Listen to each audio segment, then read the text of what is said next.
If the relevant court decisions say that a person's speech is protected by the First Amendment, is it reasonable to arrest that person for that speech?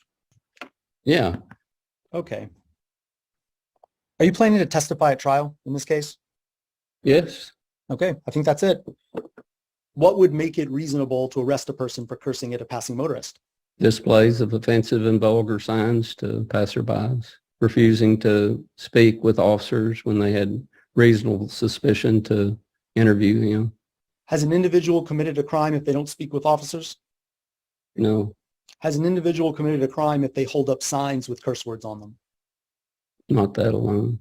Are you saying that although cursing at a passing motorist, holding up signs with curse words, and refusing to talk to police individually are not enough for an arrest, collectively they are?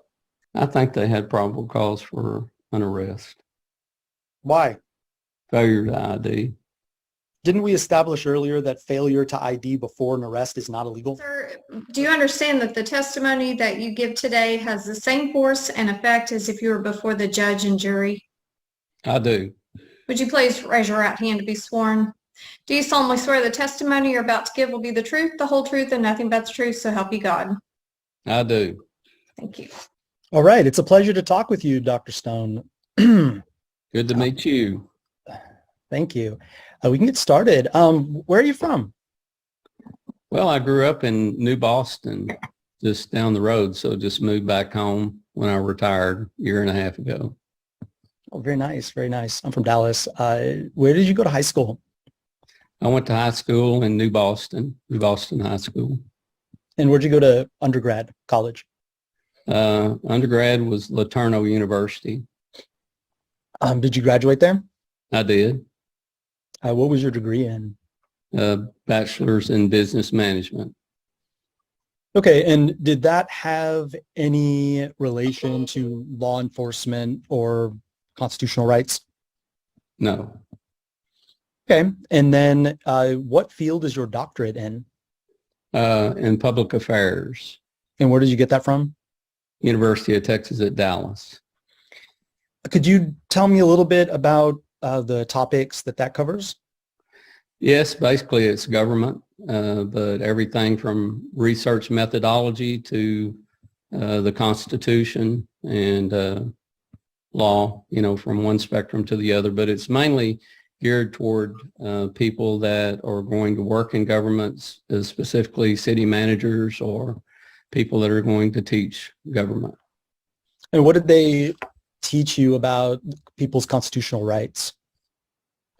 Well, I've clearly, before I went to college, I understood people's constitutional rights is that they're protected and we hold them up and follow the Constitution and protect citizens' rights as part of our duties as peace officers too. And how'd you get into law enforcement? Well, started when I was barely 21 years old. I'd taken a test in Tyler and I had a call to go to Athens PD and started at Athens PD as a police officer in 1974. I see. So you were already a police officer when you got your doctorate? Yes. Yes. I've been a police officer for a long time. I just continued to go to school. So do you think, okay. So what departments have you worked as a police officer in? Started in Athens, Texas in 74, Greenville Police Department in December of 75, and then Collin County Sheriff's Office in August of 85. And then I've been a reserve also at Wise County Sheriff's Office when I retired, and now I'm a full-time deputy sheriff, a lieutenant at Bowie County Sheriff's Office here in Texarkana. Did you have a favorite department? Well, I stayed at Collin County 36 years, so I guess that would have to be my favorite, but enjoyed working undercover as well too with DEA. I see. And have you worked in a public policing agency? Yes. Can you tell me about that? Well, you're talking about a city agencies as opposed to a county? Well, your expert report, we can go ahead and I'd like to establish Dr. Stone's expert report as Exhibit 1. No objection.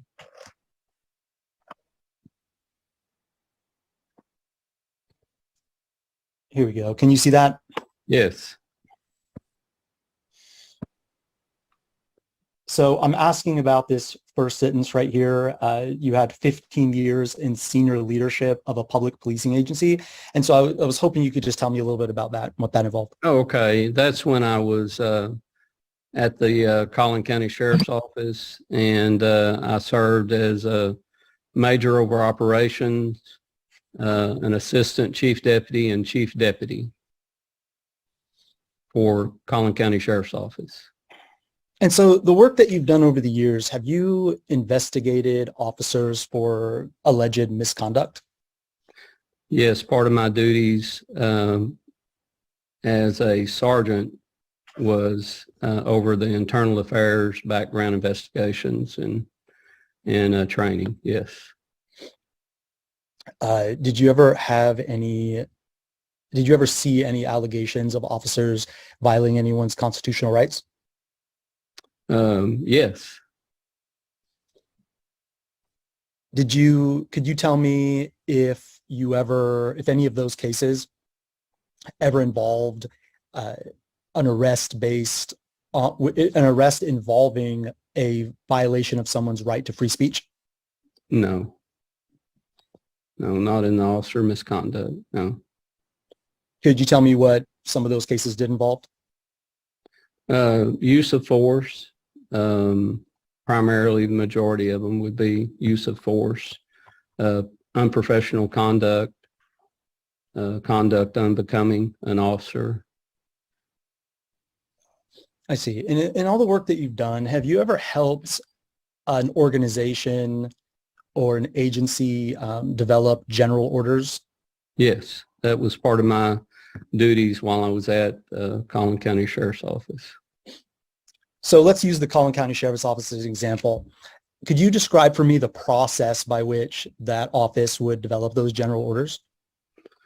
Yes, most of the time we would look at other general orders that are provided by international associations of chiefs of police, the National Sheriff's Association, and look at those procedures and choose the ones that were more precise and exact, and base our policies and procedures upon what had already been established by those organizations.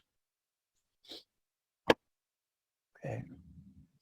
Your report indicates that in preparing your opinions in the report, you reviewed the General Order 7.1 from the Royse City Police Department. Is that correct? I did. Okay, I'd like to present that General Order 7.1 as Exhibit 2. No objection. And on Article 5, Paragraph A here, it indicates that officers will at all times act to preserve and protect the rights of all persons. What does that mean to you? It's just exactly what it says, that it's part of, like I mentioned before, it's part of our duties and responsibilities to protect citizens' rights. Do you think that if an officer acts in compliance with this general order, that officer has acted reasonably? Do I think he's acted reasonably? Do you think that these general orders are a guide for reasonable behavior of officers? Oh, yes, without a doubt.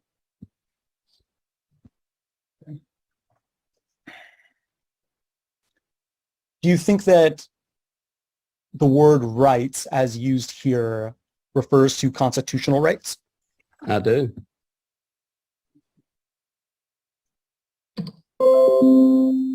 Okay, could you tell me a little bit about the certifications that you have? Let's see. I've got quite a list of them, but I'll try to go from memory. I'm a master peace officer. I'm also a certified peace officer instructor.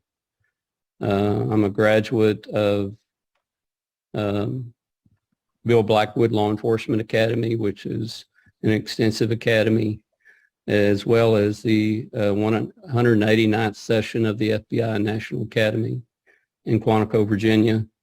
Also graduated from the Naval Postgraduate School in Monterey, California, and just attended a lot of those types of training in schools.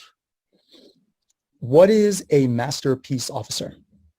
The master peace officer designation is really the highest level of training, experience, and education. You're designated with a certain number of each one of those, a master peace officer. And could you tell me about your experience as a peace officer instructor? What did that involve? I taught at the Collin County Law Enforcement Academy, subjects in arrest, search, and seizure, use of force, really a broad range over 10 years with the Collin County Law Enforcement Academy. And then for 14 years, I was an adjunct instructor at University of Texas at Dallas and taught various courses in Homeland Security, leadership, and law enforcement, different courses along that line. You mentioned teaching about arrests. Did you teach classes about how to arrest people? In the academy level, that would have been to date myself, that would have been from like 1990 to 2000. I taught classes in use of oleoresin capsicum, but not the actual physical arrest of a person, but the facts surrounding the arrest and different aspects of an arrest. Yes. Did you teach about the way to arrest a person without violating their rights? Well, that was always a consideration about their rights. We have a duty to protect the citizens as well as the people that we're arresting. So, I'm sure that would have been part of my instruction and conversation.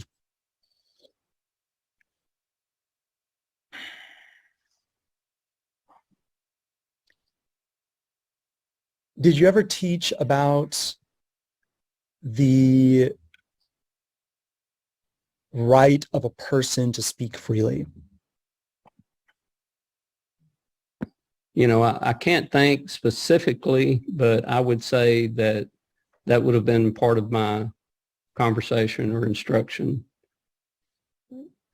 So when you taught these classes, did you use any written materials? I used the material that was provided by the Collin County Law Enforcement Academy when I taught there. So, that was from 1990 to 2000. So that, yes, there was some material that were provided that I taught from. Do I understand it right that they were giving you materials that you would then teach to other people? Yes. You did not generate the materials? No. Okay.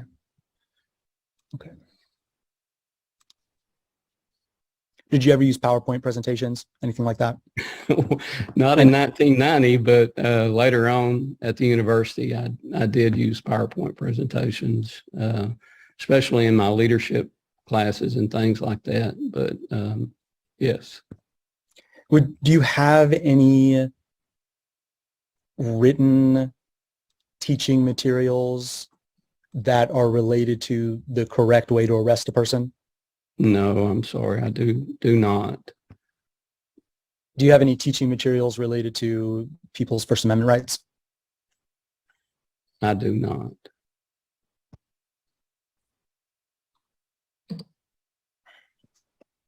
So you mentioned earlier the International Association of Chiefs of Police.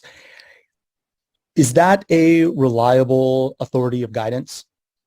It's a very well-respected authority of guidance on, especially on policies and procedures. They're pretty much like, I would say, the gold standard. And so would you expect that an officer acting in accordance with the International Association of Chiefs of Police's guidance is acting reasonably? Yes.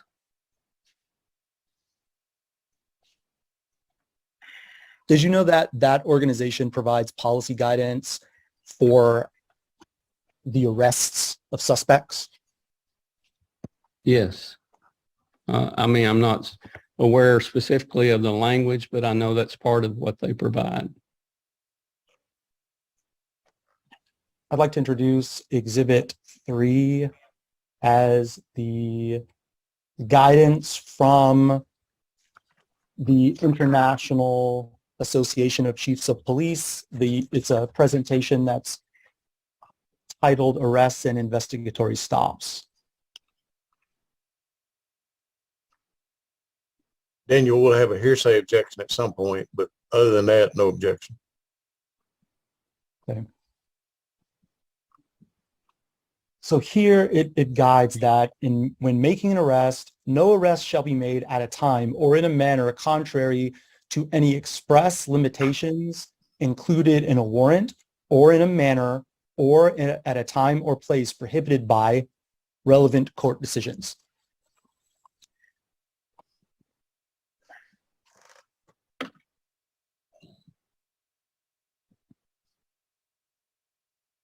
If the relevant court decisions say that a person's speech is protected by the First Amendment, is it reasonable to arrest that person for that speech? Objection form. You can answer. Yeah. Yes, there are times that it would be reasonable to arrest in a matter of issue of speech. Are you saying that it's reasonable to arrest a person for protected speech? Objection. Not for protected speech, but outside the guidelines for disorderly conduct. Fighting words is not protected speech, for example.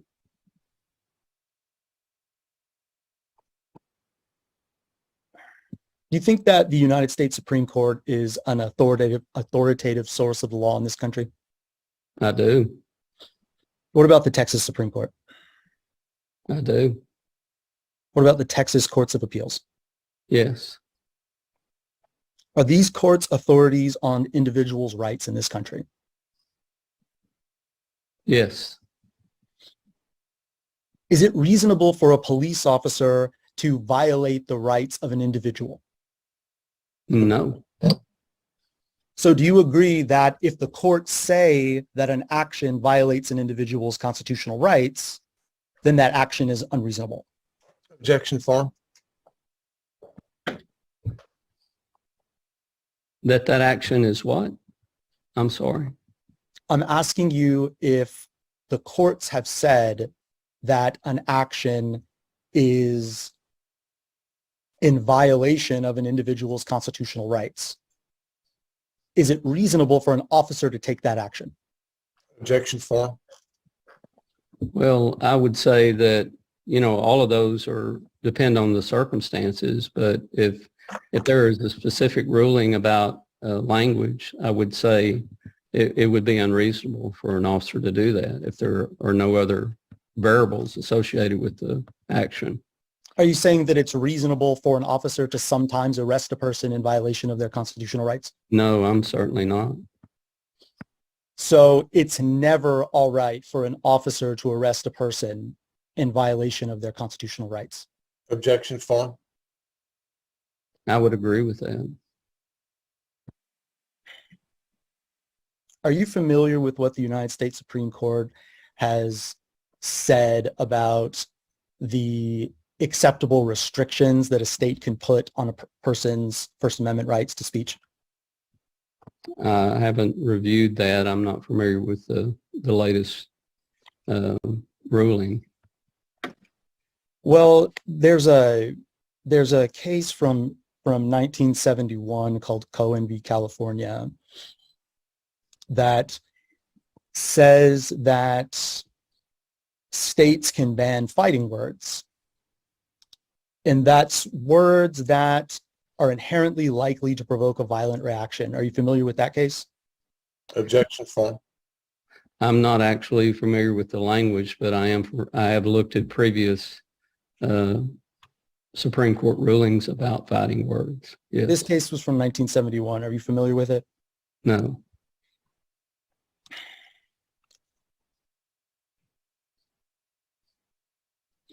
If the law says that speech is protected unless it's likely to provoke a violent reaction, is it reasonable to arrest that person for that speech? Can you state the question one more time, please?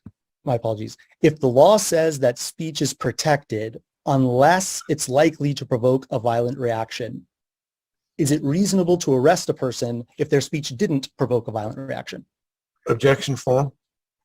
Yeah, I would say if it's yes, I would agree with that. So speech needs to provoke a violent reaction to be fighting words. Do you agree?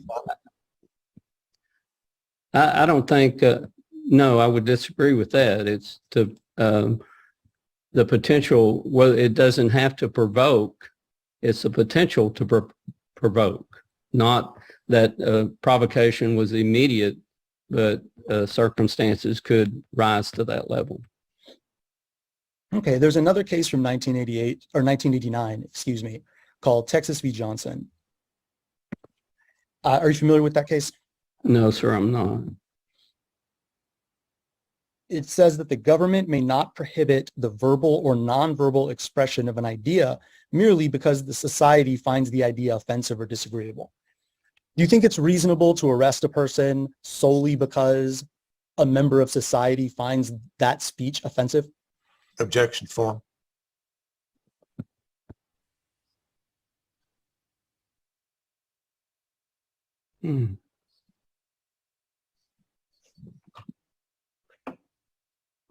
Not in every circumstance, no. Do you think it's reasonable in some circumstances to arrest a person for their speech solely because a member of that society thought that speech was offensive? Objection form.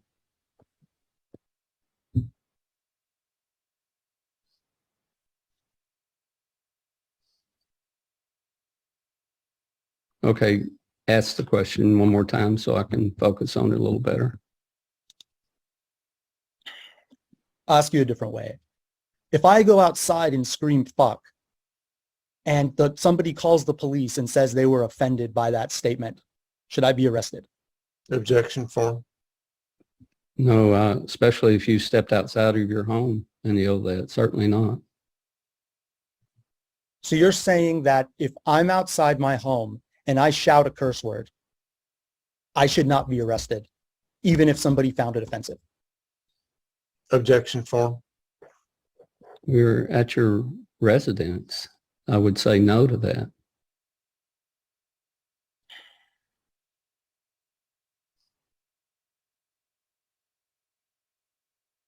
Should people in Texas be arrested for saying speech that is merely offensive?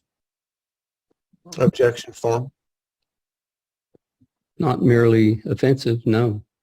What else is needed?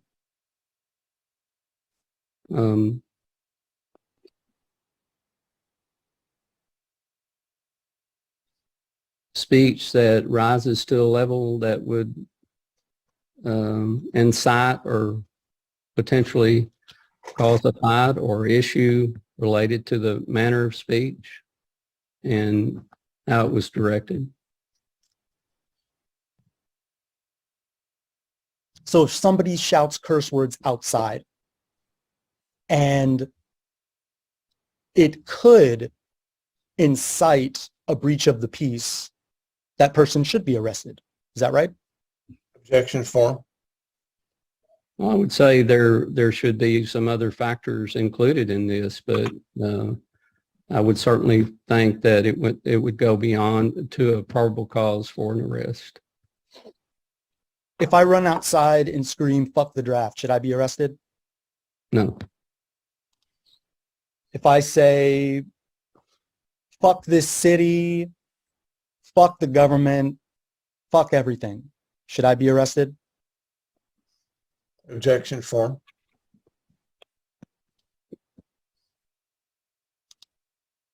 Well, the matter is potentially where you are, and the examples you have given me are outside, and so I would say that in those circumstances there would be really no probable cause for you to be arrested. Even if there are people No around? circumstances. Pardon? What if there are people around everywhere? Objection form. Well, we've gone from you being outside of your house, and of course, that's different circumstances. I'm asking you, if you go outside your house in a public place with a lot of people around and you shout, "Fuck this city, fuck everything, fuck the government," should I be arrested? Should you be arrested for that? Objection form. Well, I would say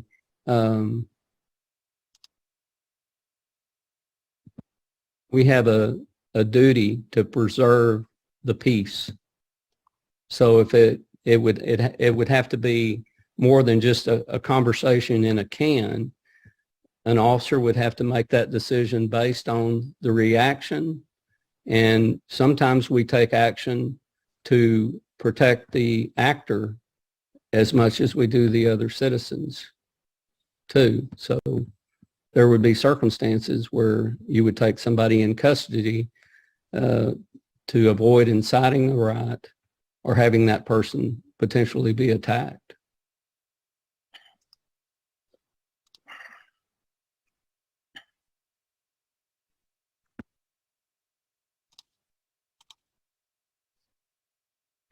If I go to a high school and I yell, "Fuck the city, fuck the government, fuck everything," and all the children at this high school hear it, and someone calls and complains to the police department, should I be arrested?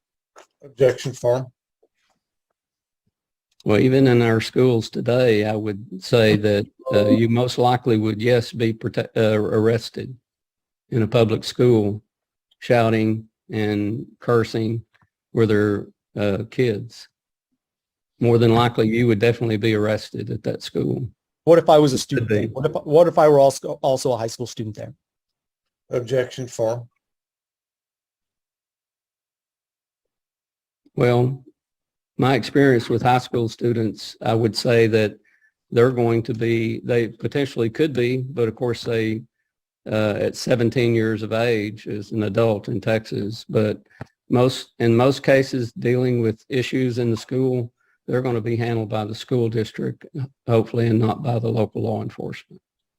I know, but I didn't ask you who was going to handle the. Oh, okay. I would say, again, just in a can with this circumstance, then there's no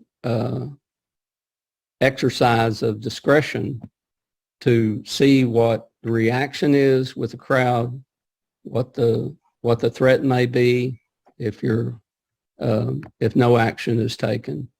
Are you saying that the reaction of the crowd is a factor in determining whether it's reasonable to arrest?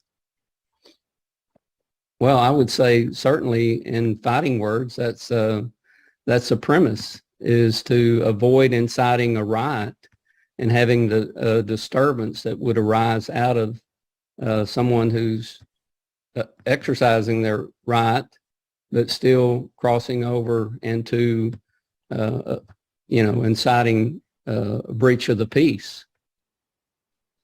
But didn't you say earlier that the question is whether a speech is likely to cause a violent reaction, not whether a violent reaction actually occurred? Yes. Yes, I did say that. And that is the point, but I was trying to answer your particular example that you were giving me at the time now. Are you familiar with a case from 2021 called Mahoney Area School Districts versus BL? It's a U.S. Supreme Court decision. No, I'm not.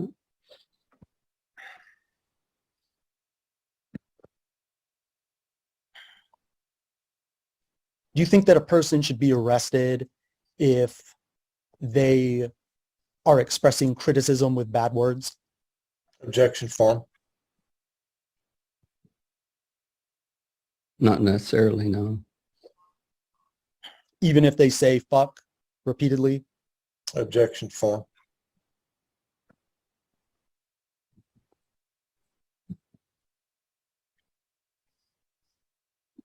Just in words alone. The words alone,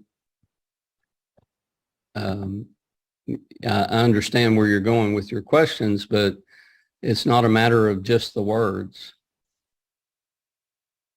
Well, what's it a matter of? Is if it will cause a breach of the peace. And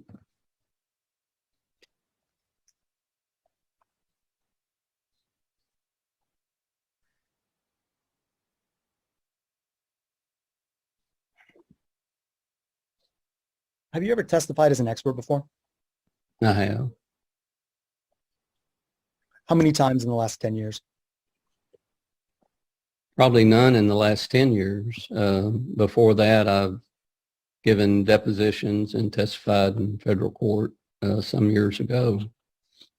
Have you ever written an expert report related to litigation that's related to First Amendment rights? No.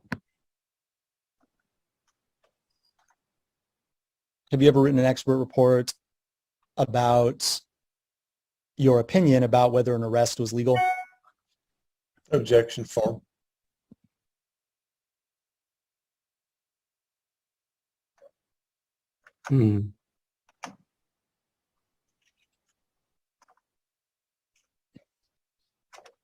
I don't know. I'm going back a few years thinking about that. I'm not certain about that.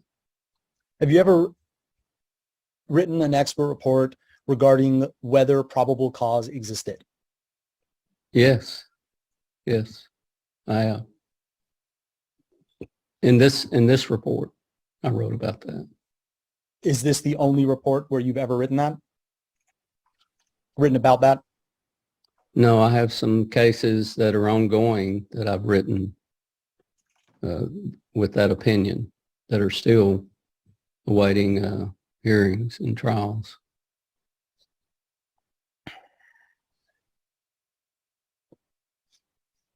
I'd like to go off the record for a minute. Okay. Joe? Mr. Tooley, are you in agreement? That's fine. Yes. Thanks, Joe. We're going off the record at 3:03 p.m. Daniel, if you need to visit for me, I need to take. Recording in progress. Recording stopped. Recording in progress. Back on the record at 3:12 p.m.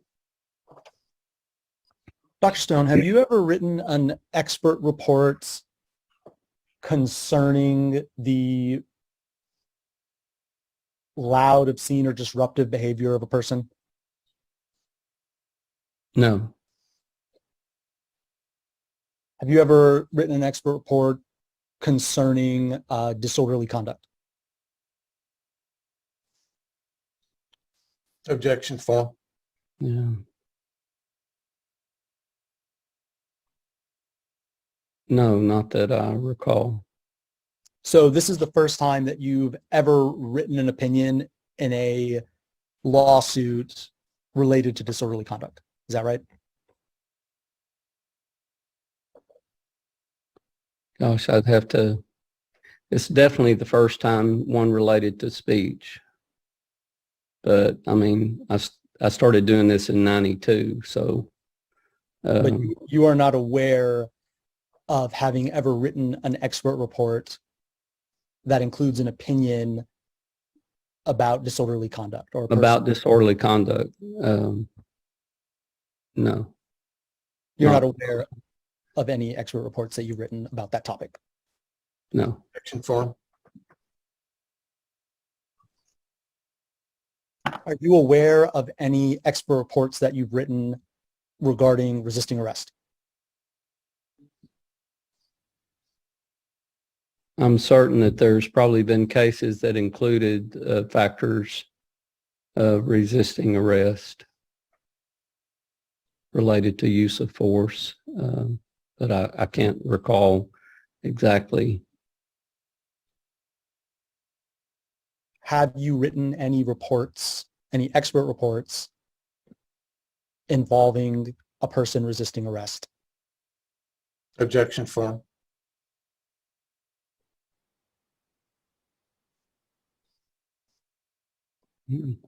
I would say not in the last 10 years. I haven't. I would have to, yeah, not in the last 10 years, but I'm not, it's going back 30 years. I don't recall whether I have or haven't. So you're not aware of the existence of any reports that you've written involving resisting arrest. Is that right? Objection form.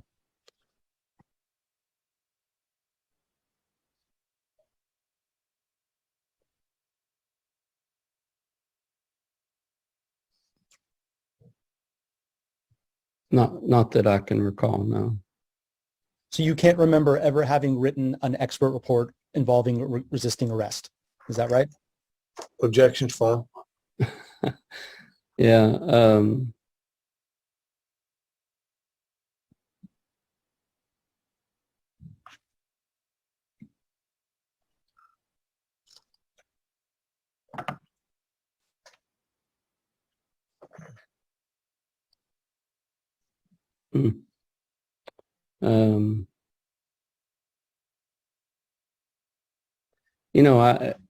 Thinking about it, I would have to think that I have, but I just cannot recall anything that was specifically related to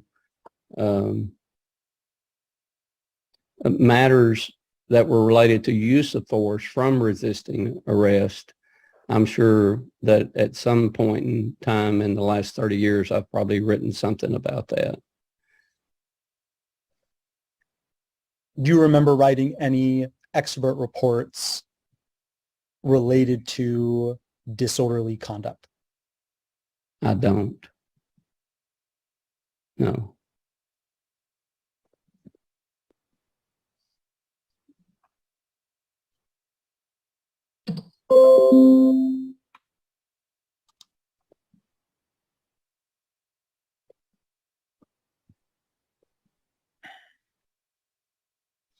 One more quick break. Is that all right, Joe?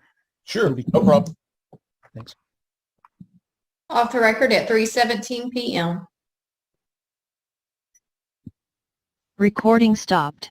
Recording in progress. Back on the record at 3:19 p.m.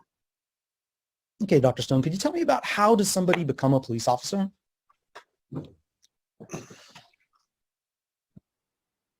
Well, most jurisdictions require some type of testing entrance exam, and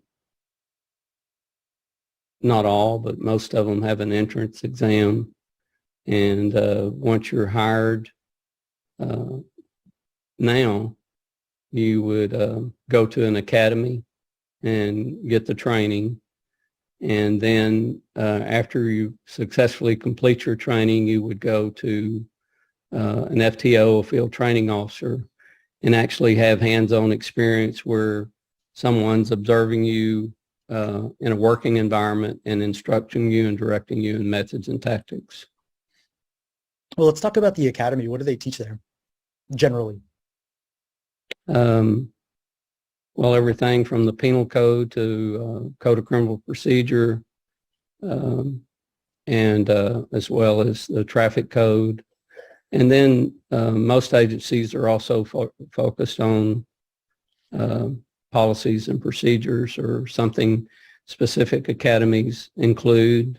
So they're getting a good idea of what's expected from the department, as well as, regarding policies and procedure, driving, how to use a weapon, how to retain a weapon, and all the things that we do. Does the academy teach about constitutional rights? Yes, I think every academy would include something on constitutional rights. What do they teach people in the academy about constitutional rights? Well, keep in mind, I went to the academy in 1975. So the academy that I taught in were specialized classes, usually not in general classes, but I would think they would teach. Obviously, the most critical one would be the Fourth Amendment and First Amendment, due process, the 14th Amendment. And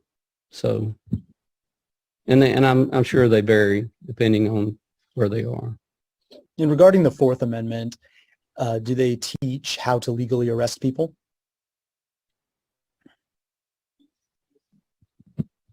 I would think so.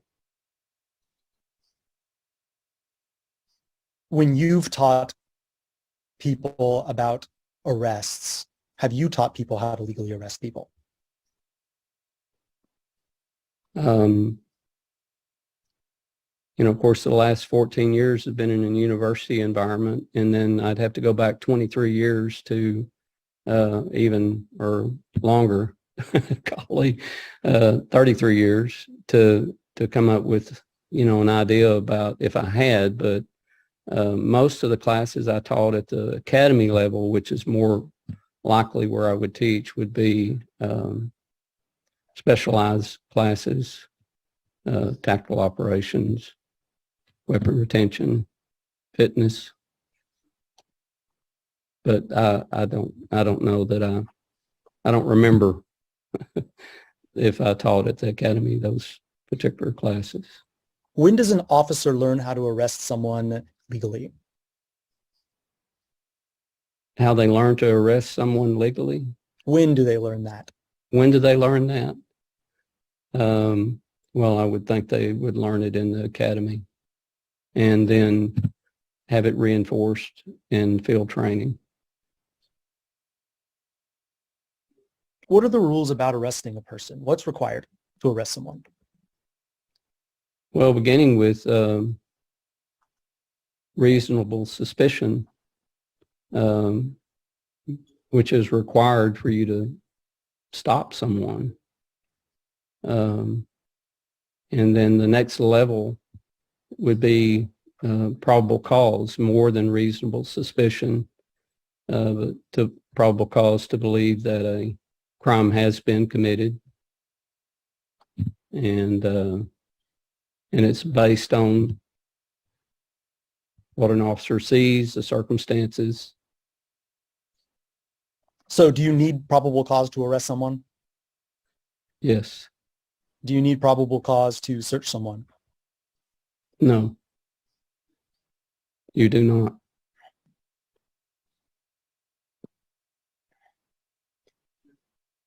So are you saying that it's reasonable to search someone without probable cause? Objection. Absolutely. Yes. Reasonable suspicion that a person has committed a crime gives you the right to search someone. So if an officer searches someone without probable cause, that's reasonable. Objection for That is not, no, that's not what I said. No.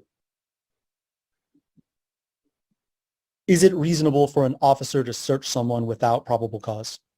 Objection for Yes. What is probable cause? More than mere suspicion that would lead an officer to believe that a crime may have been committed.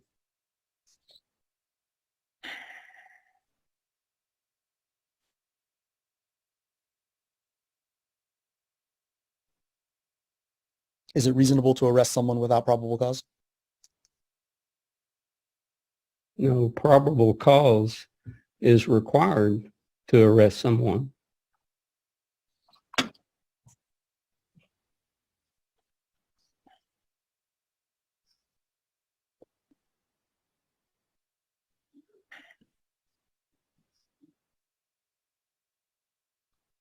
Tell me about TCOL. What is that? Texas Commission on Law Enforcement Standards. It's the governing state agency that governs peace officer license and training and requirements. Do they issue licenses to police officers? They do. Yes. And do they regulate the continuing education requirements of police officers? Their only regulation is there are certain required courses and then 40 hours of training every 2 years. What are those required courses? Usually legislative updates are required, but it depends on the certification level of the officer. In my example, I have no mandated classes because I have a master peace officer license. How does an officer lose their license?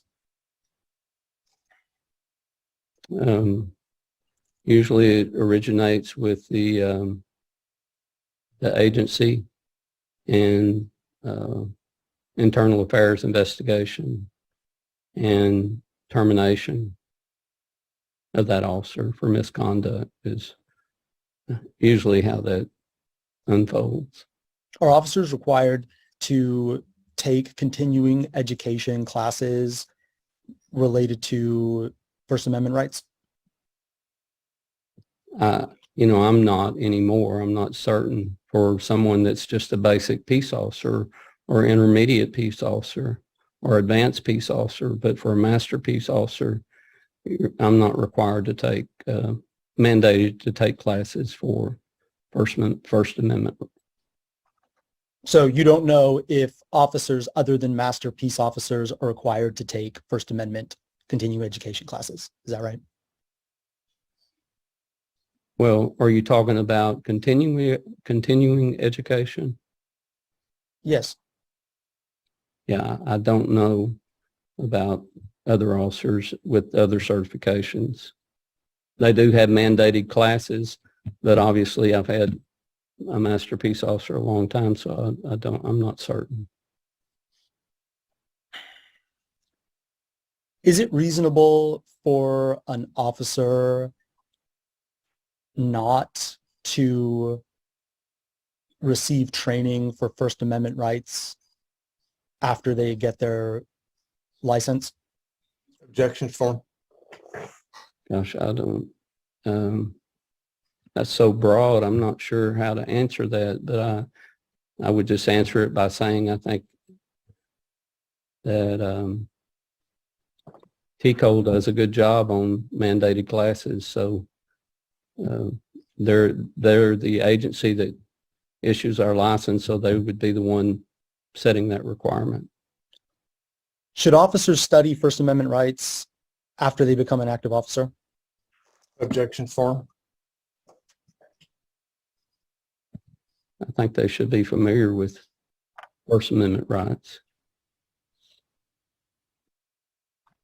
If an officer doesn't keep up with First Amendment rights after they become an active duty officer, is that unreasonable? Objections for?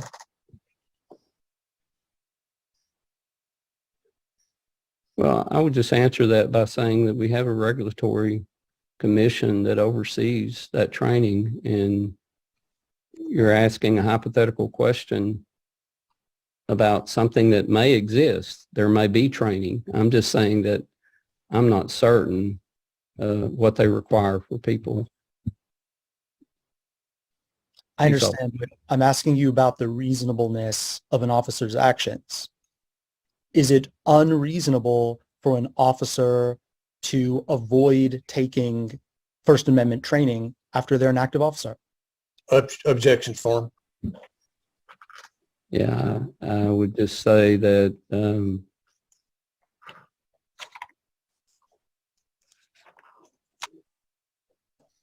I would say that precedent is set, again, like I said, by the required training of the Regulatory Commission that governs peace officer license. So are you saying that the minimum requirements that TCO places off on an officer dictate what's reasonable? Objection form. I don't even, we're just,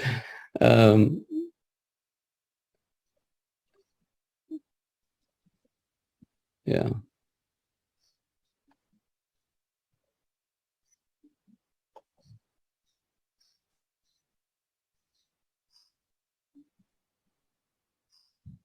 So ask that question again, because I've been thinking about it, and I think I can give you a yes or no answer for that.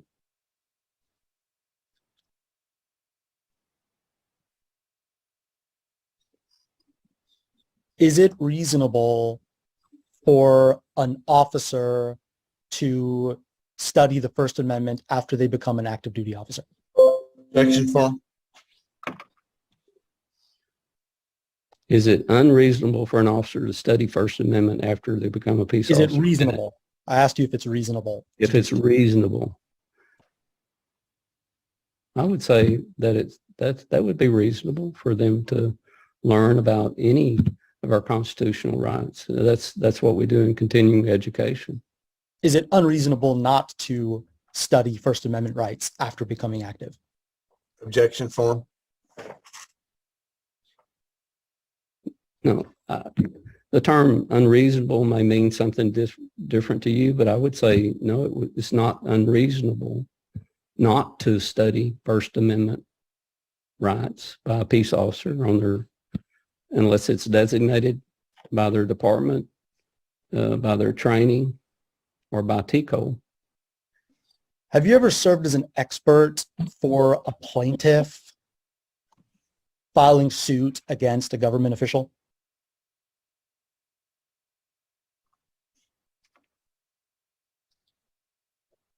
Oh, no, I haven't. So can you give me an estimate of how many times you've served as an expert in litigation?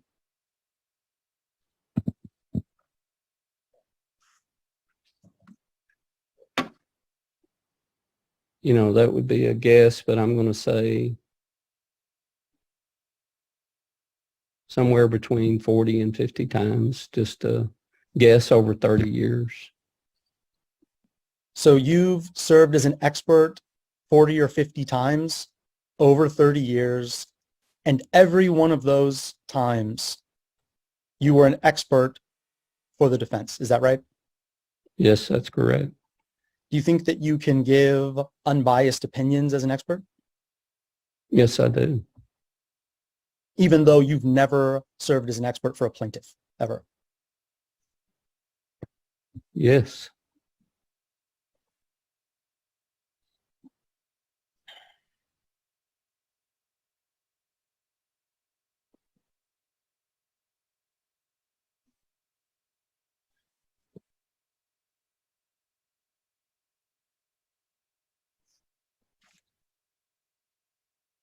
Do you think officers should study how to legally arrest people after becoming active officer? I would have the same opinion of that for that question that I do the studying the First Amendment. I think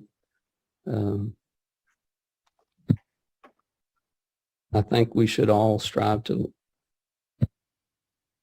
learn, and but if we're so specialized that I wouldn't think it would be unreasonable if they didn't. So are you saying that it's reasonable if an officer never studies anything beyond the minimum requirements? Objection form.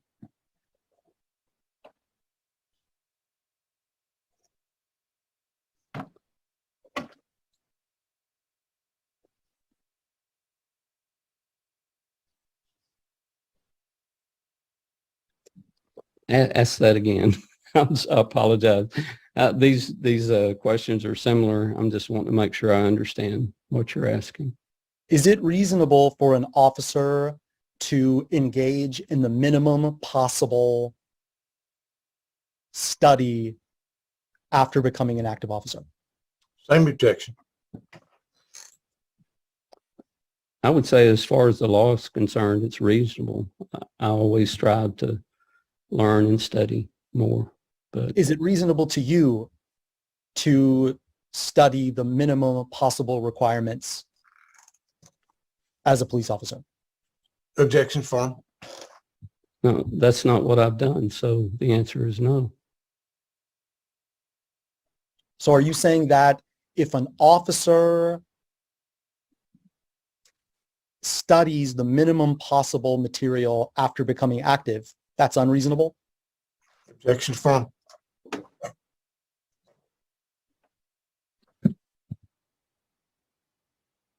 Well, you asked the question for myself, and then you've asked that before about an officer, if it's unreasonable. And my response is that, no, it's not unreasonable. Well, I'm not asking about yourself. I'm asking about your opinion about the reasonable behavior of other officers. Okay, I understood that, and my answer is no, I don't think it's unreasonable if they didn't continue to study beyond what's required.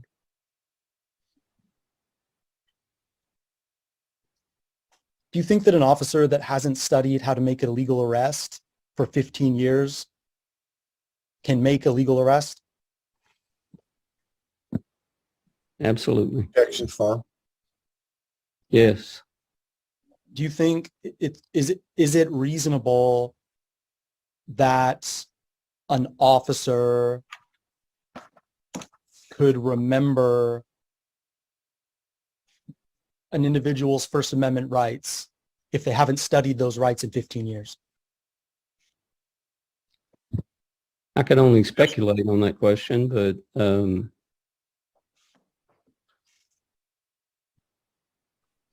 we're always better off if we study. Whether the matter of reasonable or unreasonable, that's so ambiguous. I don't even really understand. But if, we have these things structured within departments and TCO to govern that, and they seem reasonable.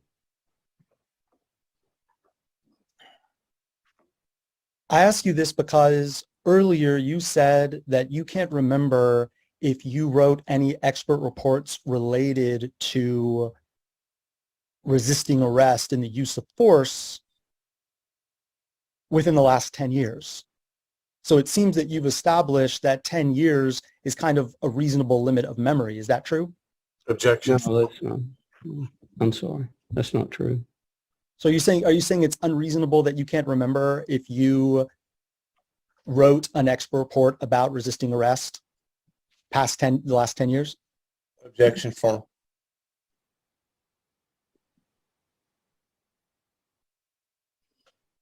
Well, the reason I use that time frame is I just started back working as an expert when I retired. So I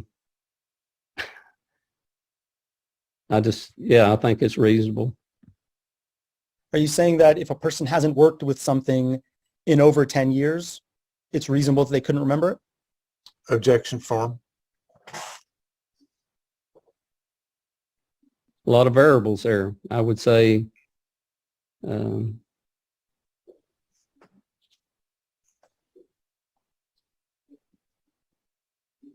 no, it wouldn't be unreasonable if they couldn't remember it.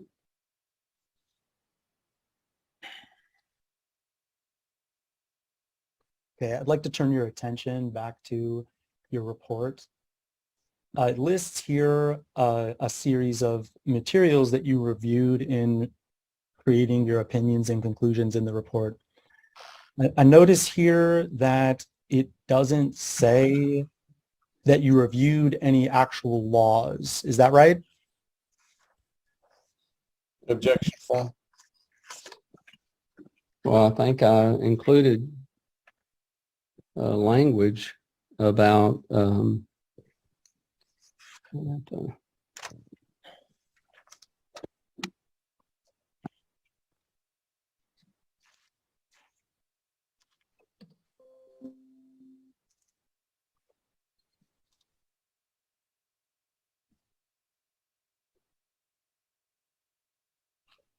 I think I included language about disorderly conduct and resisting arrest. That's included in my report, isn't it? Yes, pardon me. Let me pull up the screen share.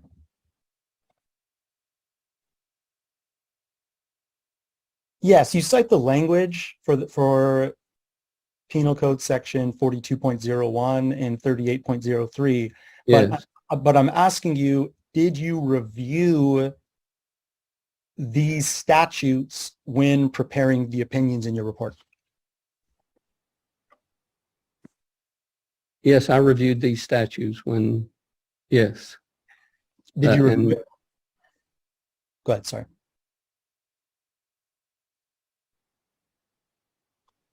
Oh, I'm yes, not on the page. I did. Did you review any other law in preparing your report? Those two, and then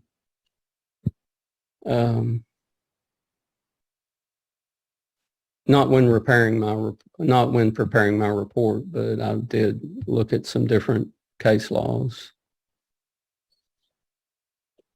Can you tell me what that case law was?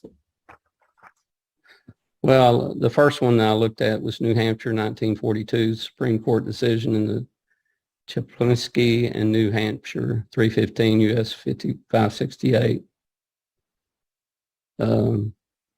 I think there's another one. If you can bear with me a second, I'll see if I can. Of course.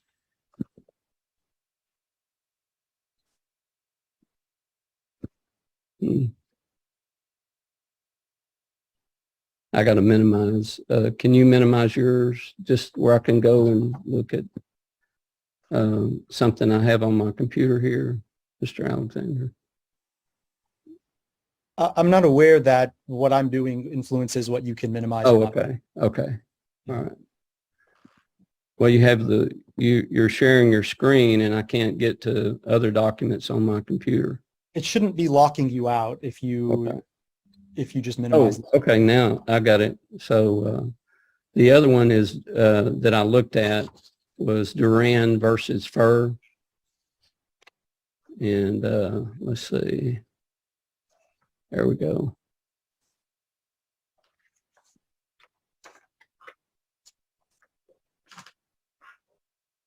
And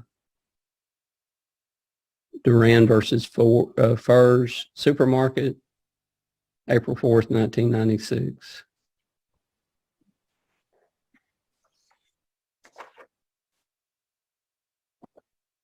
And you said earlier that the United States Supreme Court and the Texas courts establish what the law is. Is that right?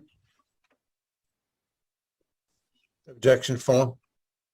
That they establish what the law is? No, I don't think that's correct. I didn't. So are you saying that United States Supreme Court decisions are not the law? Absolutely not. I said just the opposite. Are United States Supreme Court's decisions the law in this country? Objection form. Yeah, they're through appeals, they set precedents in our laws in this country. And that applies to the Texas courts as well? Yes. Do you think that an officer would know the law if he doesn't keep up with the court cases? Objection form. Well, most agencies provide updates, especially on legislation that's significant. So the agencies that I've worked at have, when Supreme Court has made decisions, has provided that information to the officers that were in law enforcement. And as far as I know, well, definitely in Collin County Sheriff's Office, last 36 years of my career. Is it unreasonable for an officer to be unaware of the law as established by the courts? Objection form. Well, I would say yes. When we're out there doing our job, that there's a level of unreasonableness of not knowing or taking the time to learn. But yes. Would an officer know the law if he doesn't study court cases? Objection form. Only in the manner that I previously mentioned to you and explained, where agencies provide Supreme Court decisions to their officers for review.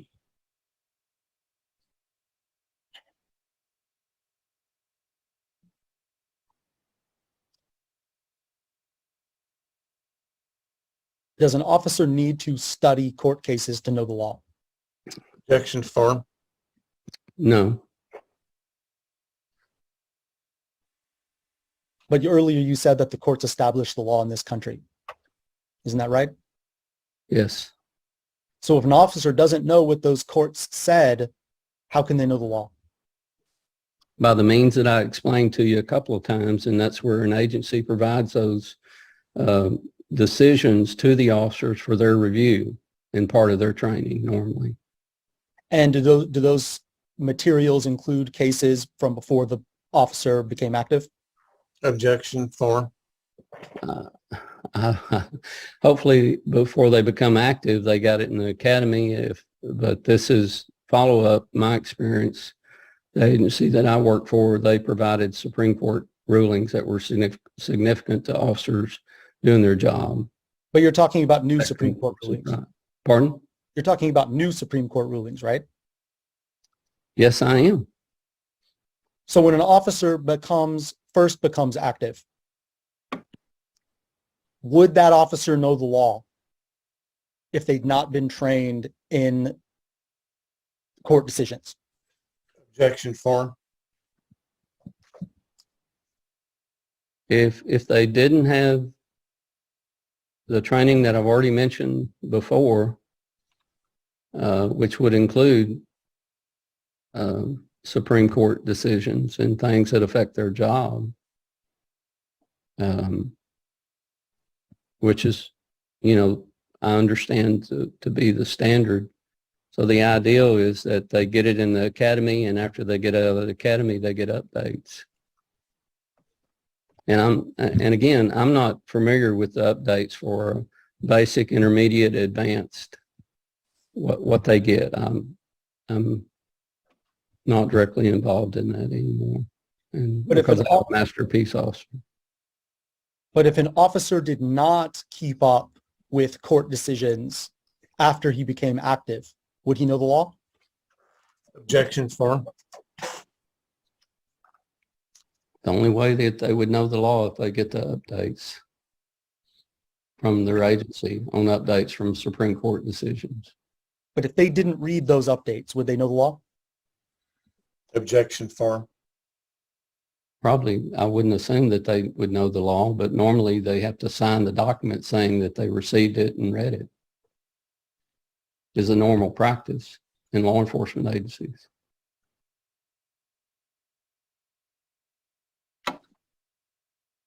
Okay, I'd like to turn your attention back to your reports. In your report, you list facts starting, so let's say here, for example, Sergeant Dial's contact with Winston Knowles was to determine if he was displaying signs of vulgar and offensive language. During Officer Clark's contact with Mr. Knowles turned away from Officer Clark and stated, "What the fuck?" to a citizen stopped at the intersection near Winston Knowles' location. Video audio evidence shows Mr. Knowles turning toward a truck with the window rolled down and stated, "What the fuck?" This is a recitation of the facts. Is that correct?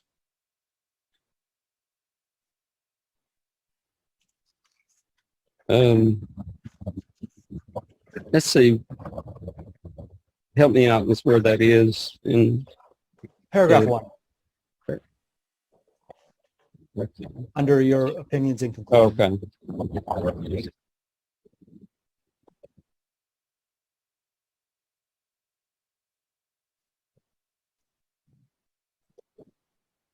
Yes, that's what I had seen in the video, and then it's included in the audio report. Yes.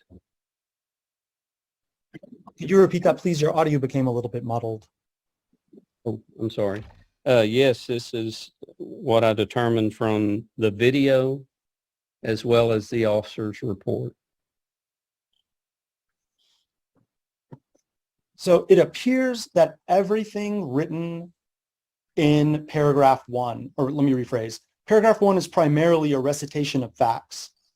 It concludes with Sergeant Dial advised Kelly Stone that he was aware of Mr. Knowles' use of vulgar language to a person stopped at the intersection prior to his arrival on the scene.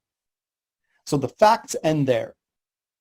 Then the final sentence of this paragraph is, a reasonable officer in the shoes of Sergeant Dial with similar training, education, and experience would believe that there was probable cause to arrest Mr. Knowles for disorderly conduct. That's your opinion. Is that right? Well, one thing that you said that I'm confused about was that he explained to Kelly Stone. Oh, you lost me on that. What paragraph are you in when you read? Oh, I'm in paragraph 1. That's how it's written. Oh, here. okay. Okay. You're talking about when I interviewed Sergeant Dial. Yeah, correct. Okay.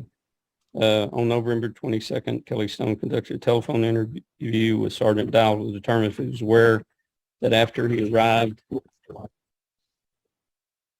at the scene of the arrest, Mr. Knowles had made statements and the person stopped at the intersection. Yes, and he had told me that he was advised, Sergeant Dial advised me when I was interviewing him that he was aware Mr. Knowles used vulgar language to a person stopped at the intersection prior to his arrival at the scene. Yes. Correct. And the following sentence is your opinion about Dial's reasonable belief that there was probable cause to arrest. Okay. Yes. A reasonable officer in the shoes of Sergeant Dial with similar training, education, and experience would believe that there was probable cause to arrest Mr. Knowles for disorderly conduct. Yes. So this is an example of this same dynamic within this paragraph happens a few other times in the report. It goes directly from fact to opinion. Is there a methodology that you employed to form that opinion? Objection. Yeah. The reasonableness standard.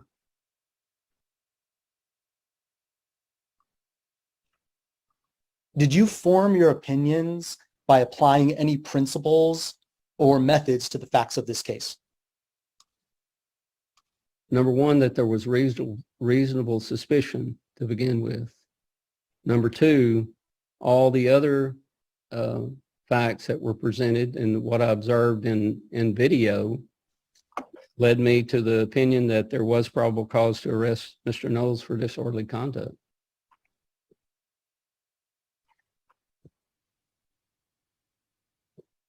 Right, but are you saying that you read the facts and immediately formed the opinion?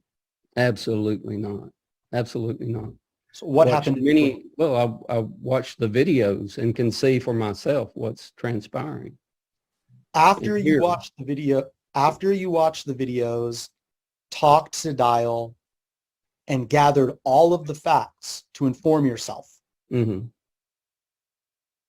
did you do anything before you formed the opinion? Well, of course, I looked at the disorderly conduct and resisting arrest and found what applied actually in 4201. So that's what I looked at. So you're saying that are you saying that you reviewed the case law as applied to the facts to form your opinion? I reviewed the statute itself, and I'm not sure. I think I reviewed the case law at some point in time, but I don't think it was before I wrote that sentence. But you said earlier that the courts determine the law in this country. Objection for. That's true. They wrote, I mean, that's where the penal code comes from, and these particular statutes, yes. But if you didn't consider the case law when forming your opinion, was your opinion based on the law? Well, it was based on fighting words and inciting violence or a riot. So, yes, I did consider that. Did you consider the case law in forming your opinions in this expert report?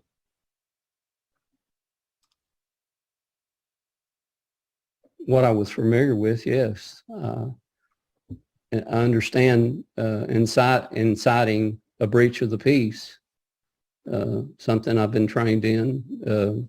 We all get that training. So that's from case law. So if the case law showed, well, let me rephrase. What case law did you consider specifically? Objection, farm. Asked and answered. Yeah. Again, I'm familiar with fighting words and that case law and how circumstances can get out of control in a situation like that. So, What is disorderly conduct to you in Texas? well, it's looking at the statute.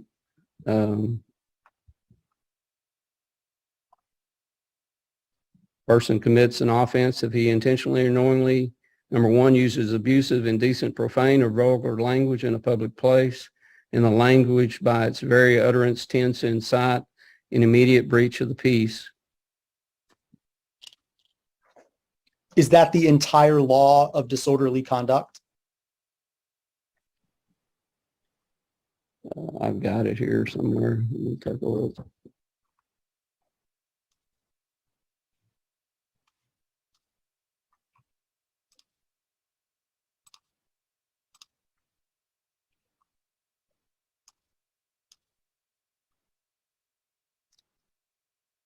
I'm asking you if you think it's possible to understand the law regarding disorderly conduct in Texas without reviewing case law. Objection, farm. Yeah, I would say based on your training, you don't have to review case law every day to understand the law. Would you understand the law if a recent court decision had been issued that was not part of your training? Objection, farm.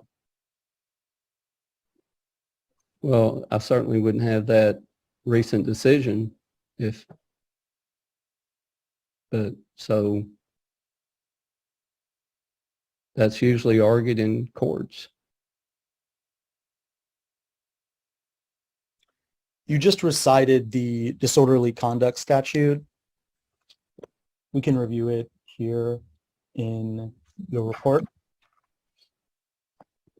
I'd like you to focus on this clause. Pardon me, highlight it. And the language by its very utterance tends to incite an immediate breach of the peace. What does that mean to you?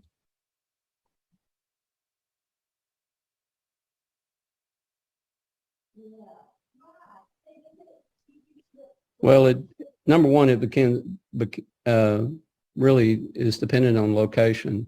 Earlier, we were having discussions about in your front yard, but just exactly what it says that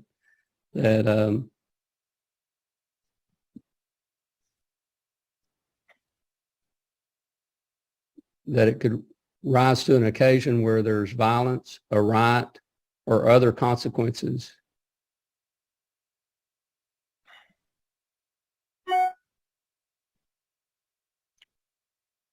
What Winston Knowles said that day on his signs and anything he said verbally, that couldn't cause actual or threatened violence, could it? Objection form.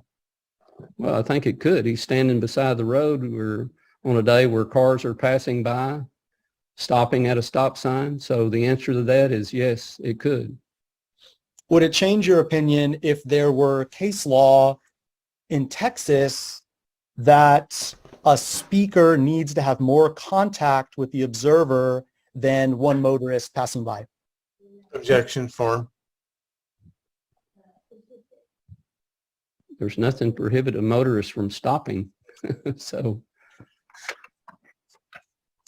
he was 3 feet from the edge of the road. If there was case law in Texas saying that it's not enough to say a curse word at a motorist passing by, would you agree that a subsequent arrest was unreasonable if that's what happened? Objection form. Yeah, I don't.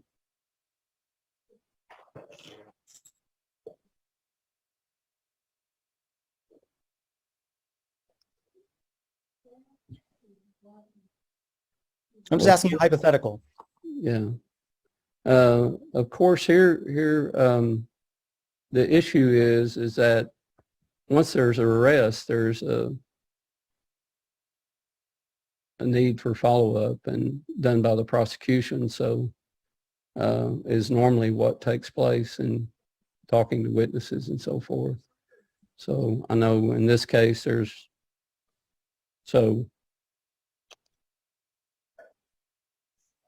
I still believe that a reasonable officer in, of course, in Clark's shoes is the one actually that did the arrest, would have arrested Mr. Knowles.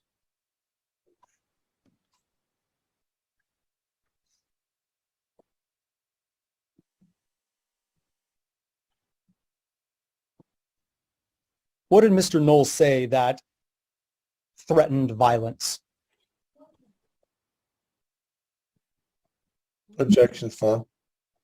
Well, it's in the report. He turned to someone and stopped at a stop sign with their window rolled down and put his arms out to the side and said, "What the F?" So you're saying that if somebody says "what the F" to somebody in a car with their window rolled down, that could threaten violence. Is that right? Well, that with the signs and people calling in and complaining to the police department, stopping police officers where they were. Yes.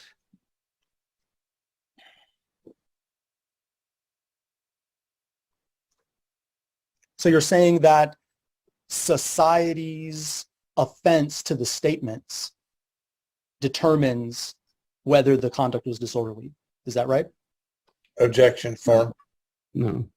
But you just said that that a factor is whether people are complaining.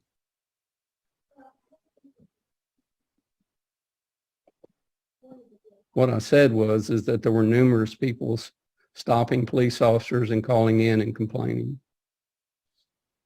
And that was a factor in determining whether there was threatened violence. Is that right?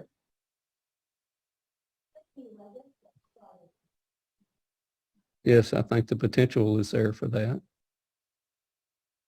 And if Texas courts say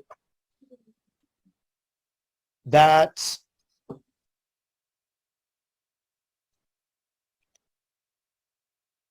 an immediate breach of the peace contemplates a face-to-face encounter, or at least something more than the impersonal, brief encounter of a passing motorist, would that change your opinion? Objection form.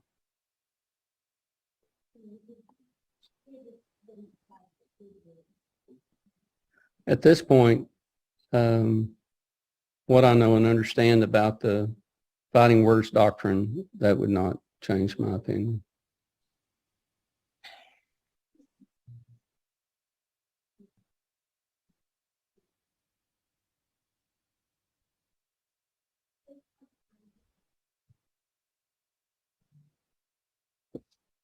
So if I go outside and yell fuck at somebody that's driving by in a car with their window rolled down, and somebody calls the police to complain, Should I be arrested? Objection, Farm. No. Why? Objection, Farm.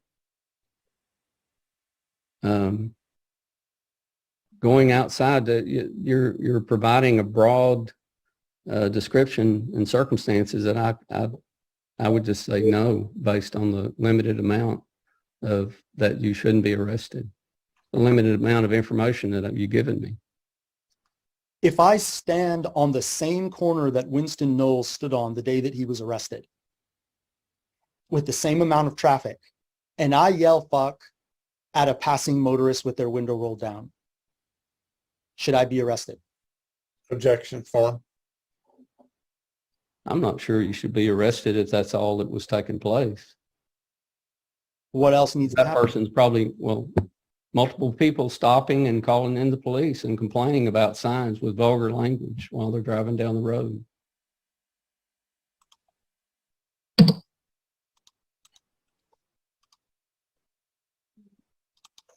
So the difference is that people complained.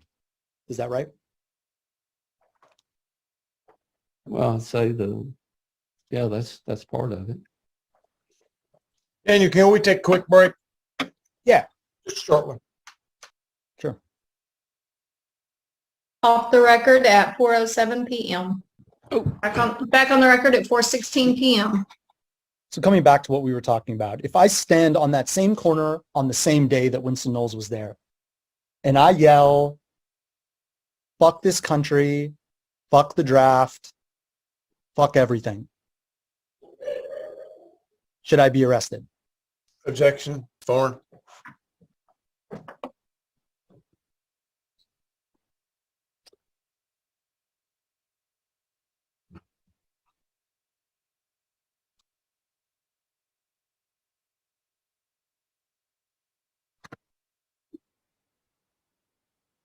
No one complains, no one is offended, then you shouldn't be arrested.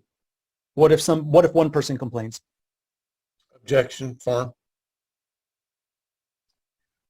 One person complains, I think it's appropriate for the officer to contact that person and find out what's going on with the individual. But not He arrest has them? reasonable suspicion to contact that person. Should that person be arrested? Objection, Thorne. I think it depends on what happens after he contacts that person. What if nothing happens? What if nothing else happens? Then Thorne. I would say if nothing else happens and they feel confident that he's not going to carry his conduct any further, then I wouldn't think that person would be arrested if that's all that happens. So you're saying a person should be arrested because the police think that they're going to say curse words in the future? Objection. No, I didn't say that.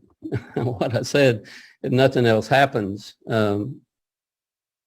refusing to identify themselves, to explain, talk to the officers, carrying it another level is a matter to consider as well too, and where it is a matter to consider. Does a suspect have an obligation to identify themselves to officers? Yes, when there's reasonable suspicion to stop and talk to an individual, they have to identify themselves. Can a person be arrested if they don't identify themselves to an officer? Objection, Thorne. It would other circumstances, but if a person is uncooperative and committing an offense and fails to identify, that charge could be added, yes. Is there a statute requiring an individual to identify themselves to police officers before an arrest? No, not that I'm aware of. But didn't you just say that a person can be arrested for not identifying themselves? I don't think that's what I said. I think what I was saying is the totality of those circumstances and the individual not cooperating to even where an officer can determine what's going on with that individual. Their potential to cause more problems.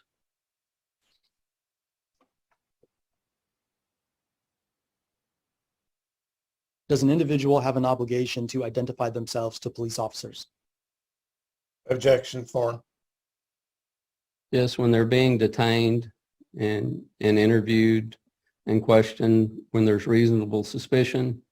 But if somebody's just walking down the street minding their own business, there's nothing that requires that they identify themselves unless there's reasonable suspicion to believe a crime has been committed. So are you saying that if there's reasonable suspicion and an officer asks somebody to identify themselves, they are legally required to identify themselves? Yes, the failure to ID. Is that based on a state statute?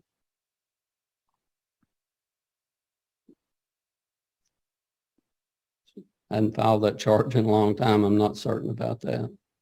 Are there common law crimes in Texas? No.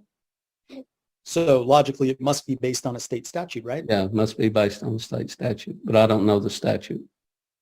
And have you reviewed that statute recently? No, I haven't. So just to be clear, you don't know the statute on the Failed requirement to ID. identify yourself. No, I don't.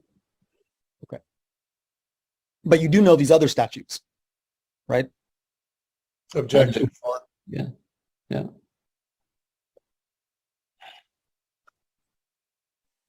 So earlier you said that one of the factors in deciding whether to arrest somebody for the speech that they say is the number of complaints that police receive. Is that right? It wouldn't be just that alone, but that would be part of it, especially passerbys that are upset enough to stop and contact a law enforcement officer or call the police department. But didn't we say earlier that an essential element of breaching the peace is actual or threatened violence? Objection, Thorne. I don't remember saying that. I said that when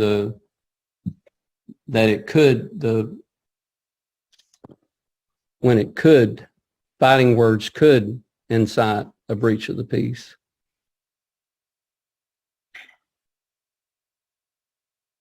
If there was Texas case law that actual or threatened violence is an essential element of the breach of the peace, should Winston Knowles have been arrested that day? Objection, Thorne. Please, okay, ask that question again, please. I need to focus on what you're saying. Are you saying you haven't been focusing on what I'm saying before this? No, I just need to refocus on what you just said. If Texas case law says that actual or threatened violence is an essential element of a breach of the peace, was it reasonable to arrest Winston Knowles? Objection, Thorne. If case law said that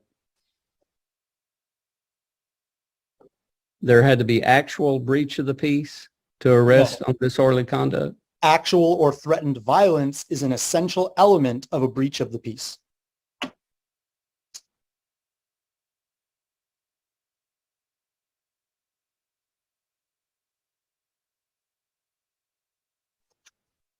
Actual or essential violence is a breach of the peace. And the case in the actual case law says that, or Yes, you said if it does. But you don't have to take me at my word. Just we'll speak hypothetically. If there was such a case called Woods v. State from 1948 that reads, actual or threatened violence is an essential element of a breach of the peace in Texas, was it reasonable to arrest Winston Knowles? Objection, Thorne.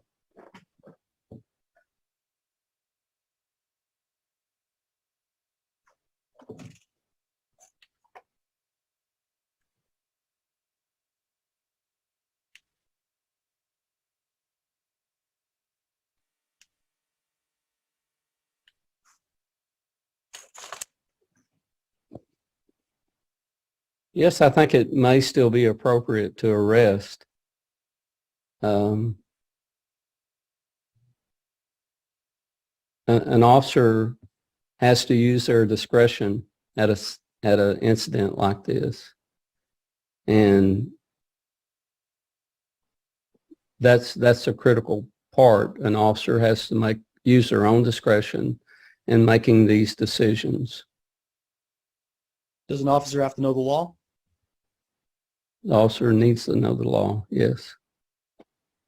So is it reasonable to say that an officer should have known if there was a 1948 Texas case saying actual or threatened violence is an essential element of a breach of the peace?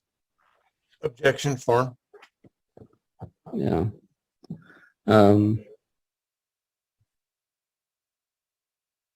Instead of unlikely, it's likely to incite the immediate violence, that it says it must have immediate violence or a breach of the peace.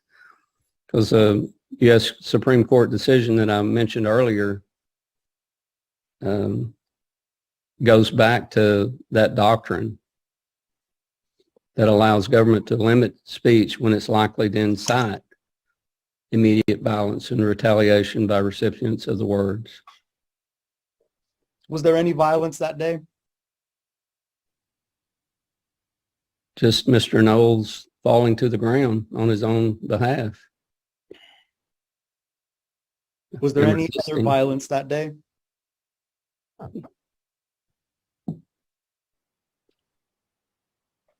Objection, Farn. Not that I'm aware of. Did any of the complainers say that they felt compelled to violence by Knowles' speech? Objection, Farn. No. Did any of them say that they were angry? Objection, Farn. I'm not sure about that. What was said to dispatchers or to the officers by the But complainant. to your knowledge, there was no indication that any violence was actually threatened or created by Knowles' statements. No, that's true. To my knowledge, I don't know of any.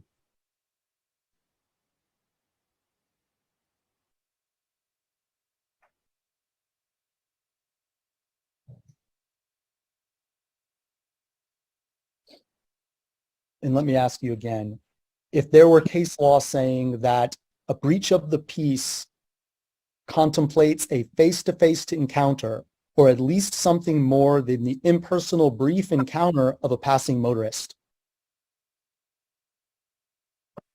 would it be reasonable to arrest Winston Knowles that day? Objection, Farn.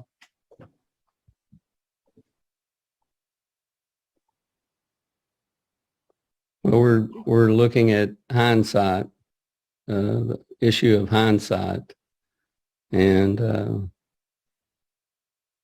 I still believe a reasonable officer would have detained or arrested Mr. Knowles. Well, it's not hindsight in the sense that this case is from 2003. So doesn't an officer need to know the law? Objection, Farn.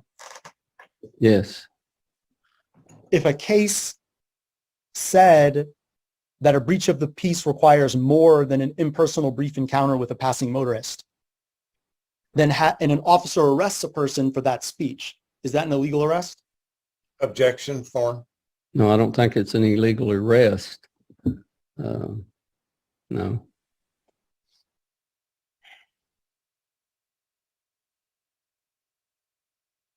Is it reasonable to arrest a person if that person curses at a passing motorist? Objection, Farn. I don't think on that alone that decision was made, but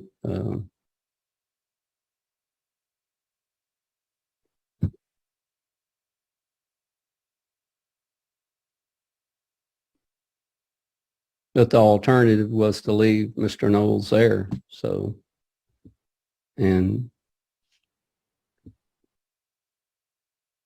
Is it what reasonable? circumstance come from that? Is it reasonable to arrest a person who curses at a passing motorist? Not that alone. Yeah.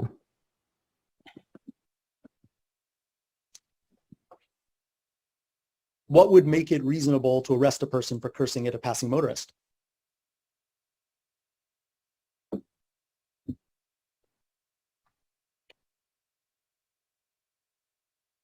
Displays of offensive and vulgar signs to passerbys. Refusing to speak with officers when they had reasonable suspicion to interview him. Has an individual committed a crime if they don't speak with officers? No. Only if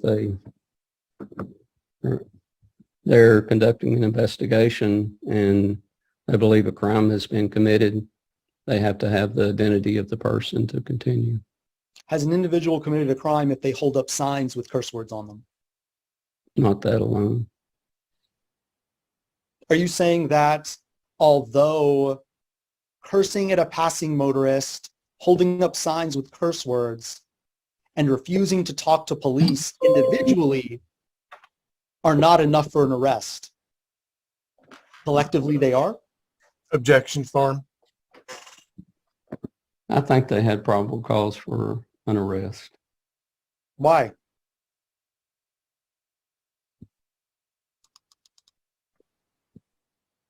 Just the totality of those circumstances with people complaining, the location. I mean, you could have a individual that's the location has something to do with it too, but location, the number of people complaining, the resistance to complying or identifying, cursing a passerby while the officer's standing right there trying to interview him. Are any one of those things that you just listed a crime? Objection, Farm. Failure to ID. Didn't we establish earlier that failure to ID before an arrest is not illegal? Objection, Farm. I don't know that that's true when an officer has reasonable suspicion to stop and talk to somebody. So are you saying that the only crime that Winston Knowles had committed before he was arrested was failure to ID? No, Objection, that's Farm. not what I'm saying. Was it legal for Officer Dial to hit those signs? Objection, Farm. When you have an individual holding something up in front of them and you're interviewing that person, the officer has a right to search that person for weapons. So taking the signs away was an appropriate action for the protection of that officer and the other officers there involved to make sure he didn't have a weapon. Do officers have the right to search anyone for weapons? No, sir. Why do they have the right Not to without reasonable suspicion that a crime has been committed. It or the circumstances that an officer may stop and frisk and search someone for the protection of those officers. So an officer can search somebody if they suspect that person of any crime. Is that right? Well, if they have reasonable suspicion that a crime has been committed. If I get pulled over for running a red light and the officer sees me do it, do they have reasonable suspicion that I just ran that red light? Yes. Do they have the right to search Run the me? red light. Yes, sir. Do they have the right to search me? Yes, in your immediate reach of the vehicle. They do. For the protection of the officer, and that is upheld by the Supreme Court. If I'm holding some papers in my hand, does an officer have the right to knock them out of my hand after he pulls me over? Objection, Farm. Well, how big are the papers? Are they 3x5 cards or big placards? Are you saying that the size of the signs justified Dial hitting those signs? The view of Knowles being able to hide a weapon behind him, he could remove those signs to search him and make sure he doesn't have a weapon. Are you saying that it was reasonable to think that Knowles was hiding a weapon in between the signs in his hands? No. Could have it on his person. Not in his hands, on his person. So why was it reasonable to hit the signs? So he could see if there was a weapon or any view of a weapon. So are you saying that he had the right to hit the signs? Yes, I am. He had the right to hit the signs because he was looking for a weapon that was not in his hands. Yes. And that was reasonable to do. Yes. To your knowledge, when officers are conducting searches, do they always slap things out of your hands? Objection, Farm. In that situation, it was reasonable. Why couldn't they search him for weapons without knocking the signs out of his hands? Objection, Farm. He was uncooperative. He wouldn't even show him the signs. So Would it have been reasonable to ask him to hand over the signs? they did ask him to show him what's on the signs. Would it be reasonable to visually inspect his person for weapons? That's exactly what he did. So is your definition of a visual inspection slapping signs? Objection, Farm. No, it's not. So he did more than a visual inspection. Is that right? He removed an object that obstructed his view of the majority of the person's body. Could he have changed his vantage point to get a different view? Objection, Farm. I don't know, big signs. Hard to say. I'd like to take a quick break. Is that all right, Joe? It'll be quick. Sure, go ahead. Off the record at 4:37 p.m. Back on the record at 4:44 p.m. What is the factual basis for your assertion that Dial hit those signs to protect his officers and search for weapons? Well, it asked to see the signs, and the individual, they had reasonable suspicion that a crime had been committed.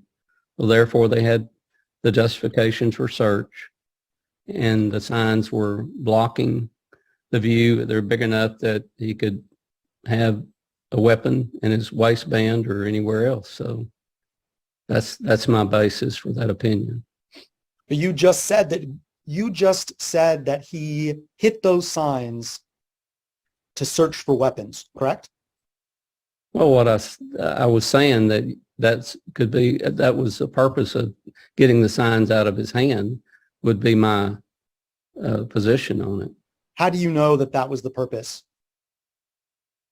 Well, when I interviewed him, he told me that he had knocked the signs away, or he was concerned about the person having a weapon. So when you gathered information about this case and about the actions of Dial, you derived most of your facts from the phone call? Is that right? No, not at all. Most of the facts that I got were from the audio and video that I watched for each one of them for an extended period of time. Would it surprise you if Dial had never said under questioning or let me rephrase. You're saying that Dial told you that he hit those signs to search for weapons. Is that right? I don't know whether it was inferred or we had a discussion about it. Anyhow, I believe that's the reason that he hit the signs. Did he tell you that's the reason he hit the signs?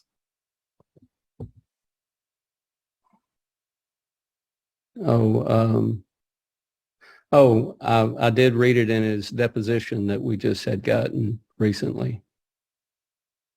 He had mentioned that, so that's where I got that. So he didn't tell you that when you talked to him? No, I don't. I think that's where I got it, was reading it in the deposition. Did you ask him when you talked to him why he hit the signs? No, I didn't. Did you think that was relevant to your opinion in your report? No, I didn't. You're saying that you didn't think that it was important to your opinion in this report whether Dial had a legal foundation for hitting those signs.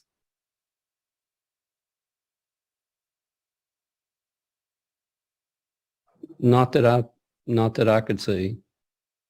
I mean, we don't need a legal reason to knock a sign from somebody's hand. Well, I don't understand that question. Do you need a legal reason to hit a sign? No, other than to search. I mean, that's what he said was his intent. And you're getting that from his deposition, is that right? I did. Not from the call with him. I don't think I asked him about it in the call. So would you agree that if he didn't say that in his deposition, then that's not the reason you hit the signs? Objection, Farm.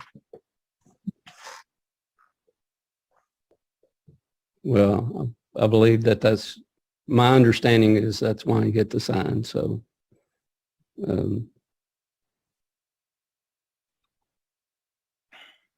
but an officer can take whatever action they think is necessary to search or protect themselves or the others that are at that scene. Now, what you're saying is interesting because these depositions occurred after you wrote your report. That's you aware of true. that? There's nothing in my report about it, just your questions.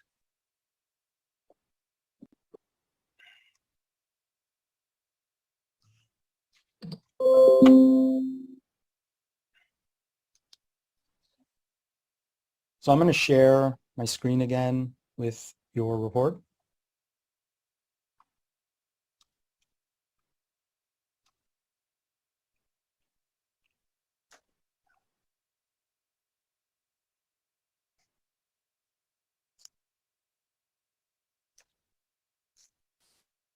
So is it correct that your understanding of the facts is that Knowles said, "What the fuck" to a citizen, stopped at the intersection with his window rolled down?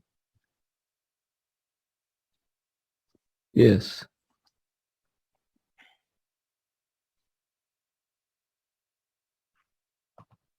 Was it reasonable not to arrest him at that point? Objection, Farm.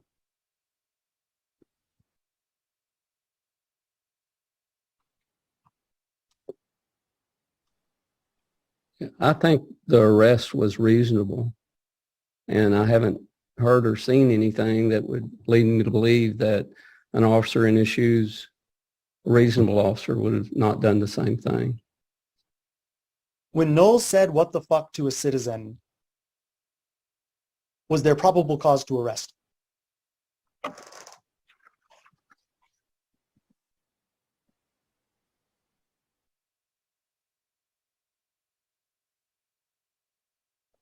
That with the other circumstances, yes.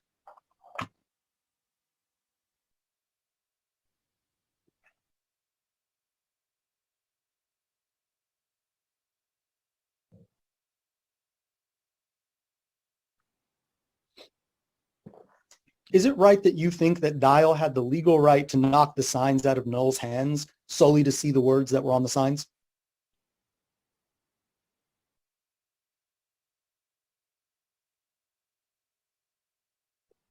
Legal right when it comes to an officer's discretion at a scene, that's at the officer's discretion. Did And Dial have the right? I don't know what would be illegal about removing the signs for whatever reason if they're there doing an investigation.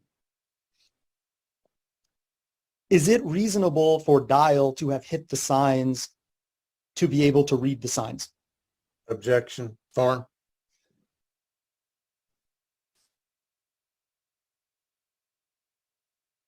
Yes, I think it's reasonable that he knocked the signs if he wanted to read the signs. So are you saying that officers can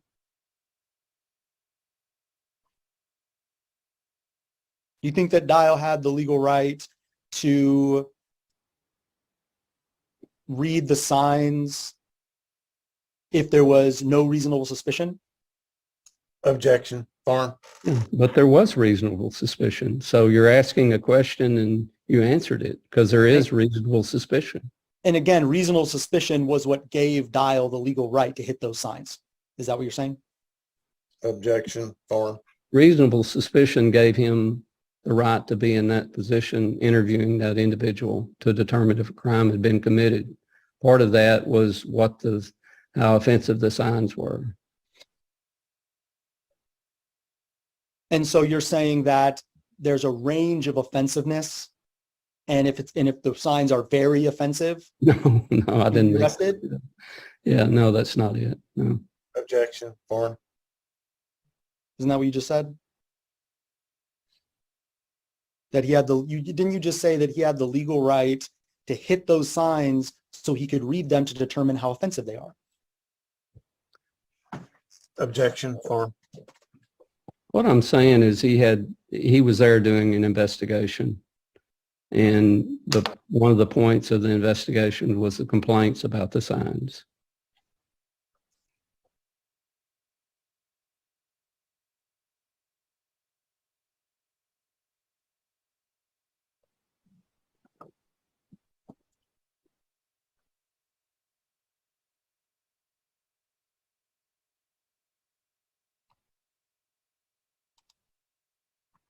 Would it have mattered if the guy with his window rolled down didn't hear the phrase, "What the fuck"? Objection, Farm.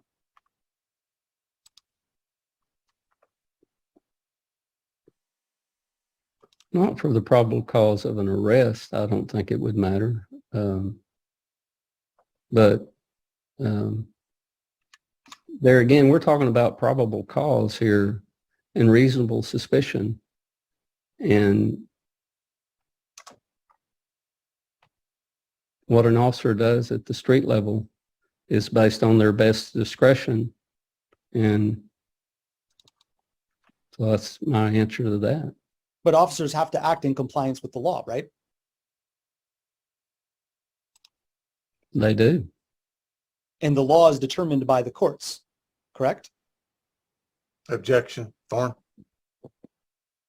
Well, the law is determined by the courts, but an officer has discretion at a scene how to handle something with an individual. Do you think that an officer determines whether probable cause exists? Objection, Well, Farm. that and reasonable suspicion is part of their duties. That's what we're trained to do. Would the contents of the signs made a difference in this case?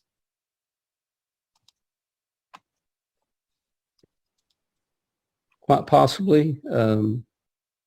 Once they saw what the signs were saying and the people were complaining about the vulgar language, and so it's the totality of that. But they were there investigating complaints, and one of the complaints the complaint was the signs and the vulgar language on the signs.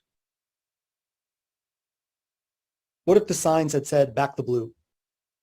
Objection, Farm. Should he have been arrested if his sign said "back the blue"? Objection, Farm.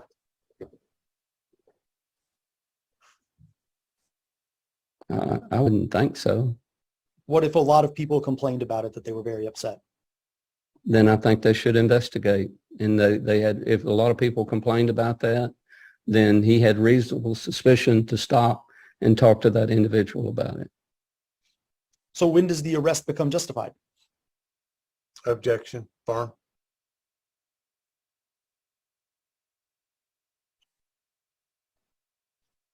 With the officer's observation of him cursing at someone stopped at a stop sign. So you're saying if the sign said "back the blue," then people complained, then Winston Knowles cursed at somebody that was driving by, he should be arrested. Is that correct? No, I Objection. didn't say that. I'm asking What? if I'm asking you if you think that he should be arrested in that situation. Objection. Thorne. I answered that by saying that he had, if a lot of people were complaining about the sign, that the officer would have reason to go and talk to that individual. So if the signs had said back the blue and a lot of people complained that they were very upset, then he yelled back the blue at a passing driver, is it reasonable to arrest? No, Objection. because it goes back to the statute, and that's not what the statute says. I'm sorry, Mr. Tooley. Could you please repeat your objection? Sure. Just a form objection was all. Thank I'm you. sorry. What part of the statute's not satisfied if all he said was back to the blue and it upset people? Indecent, profane, abusive, or vulgar language. Couldn't that be abusive?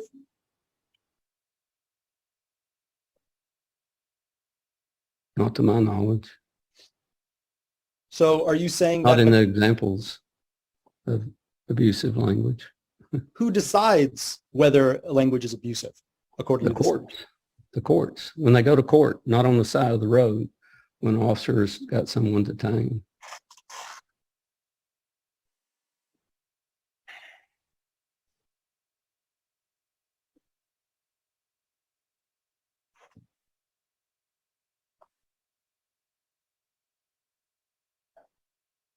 In your report here, you cite the statute for resisting arrest, Texas Penal Code 38.03 reads, resisting arrest, search, or transportation. Person commits an offense if he intentionally prevents or obstructs a person he knows is a peace officer or a person acting in a peace officer's presence, and at this direction from effecting an arrest, search, or transportation of the actor or another by using force against the peace officer or another. What force did Winston Knowles use? 6'2", 300 pounds. And he's told to turn around, he's going to be handcuffed, he falls to the ground. So are you saying that a reasonable officer would believe that falling to the ground qualifies as using force against the peace officer? For transportation of the actor or of another. Correct, but it's got this final clause at the end, by using force against the peace officer or another. Force can be described, if he fell to the ground, he weighs 300 pounds and 6'2", he was using force to resist. I agree he was using force. Was he using that force against the peace officer? Against the peace officer from transporting him. Yes. I believe that's what that means.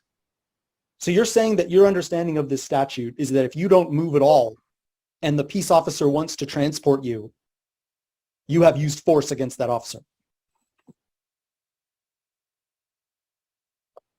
If you're resisting. Right, but this statute defines resisting as all of these words here with the requirement that the individual has used force against the peace officer. Well, force could be also if they're resisting and standing still. Right, but I'm not asking you about the definition of force. I'm asking you about force against a peace officer.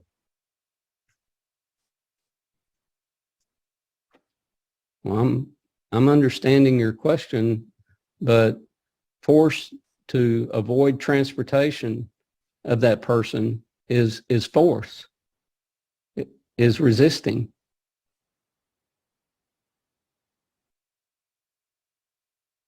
But the statute requires the use of force against the peace officer. Otherwise, it's not resisting. Do you agree? If the officer is attempting to arrest that person and they weigh 300 pounds and fall to the ground, they're resisting. So you're saying that even though this statute requires the use of force against the peace officer, you're saying that if the person falls to the ground, they're resisting. Absolutely, I'm saying that.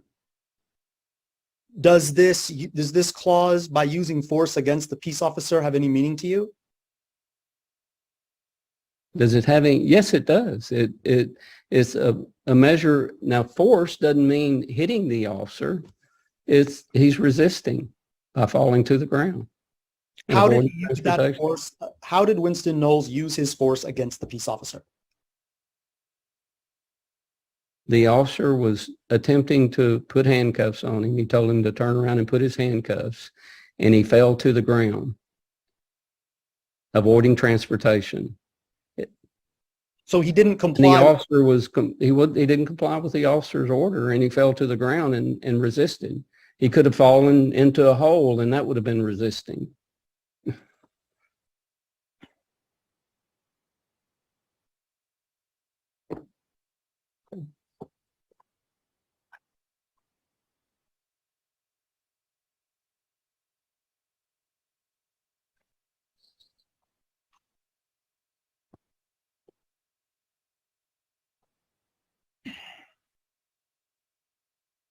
What are the procedures for the physical positioning of an officer during an arrest? Objection, Farm. Oh.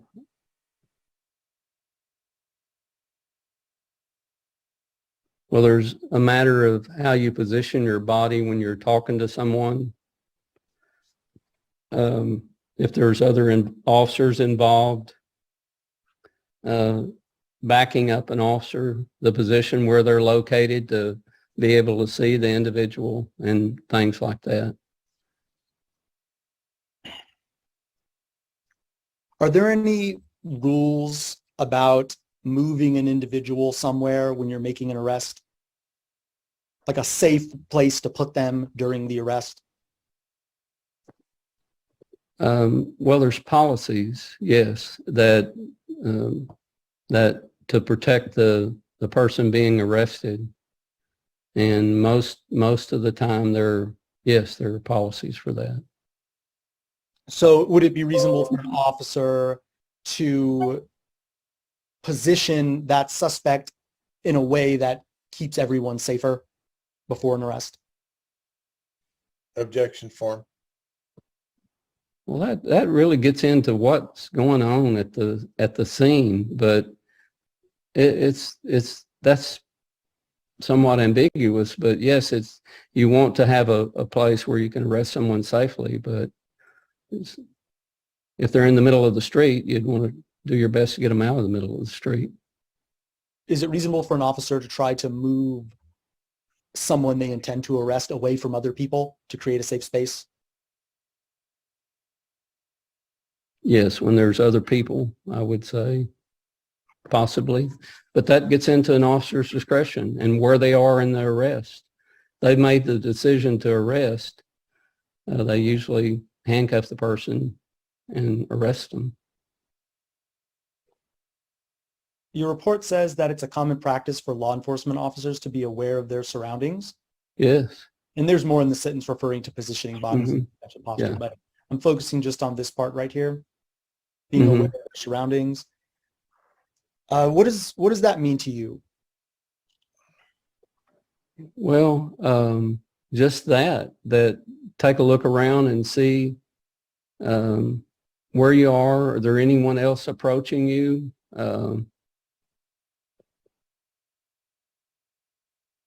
Things of that matter.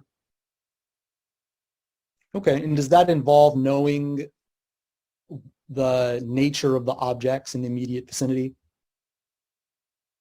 Knowing what things are? I would think so, yes. If they're not sure what something is in the immediate vicinity of an arrest, is it reasonable to try to find out what that is? Objection, Farm. I would think so, yes. If it could be a threat or a problem. Right. So are you saying that that an officer needs to know what something is to know whether it's a threat? normally. Farm, Was this a normal arrest? objection, Farm, Yeah, it's hard, hard to say about that, but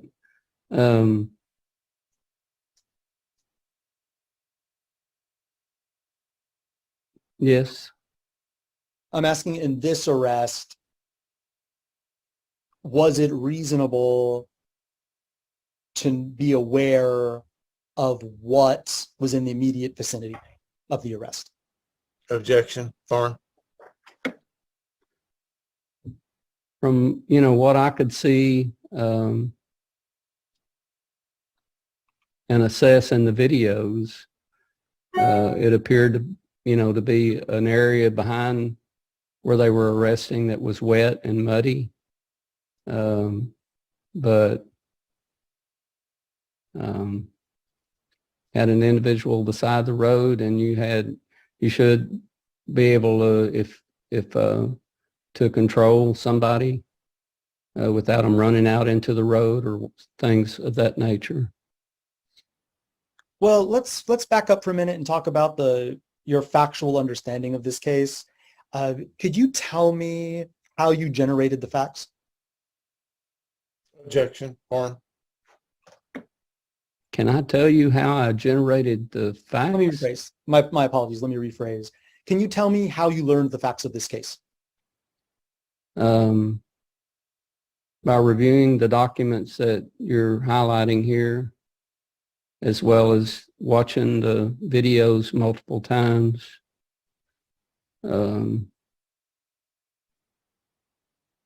Talking to two of the officers.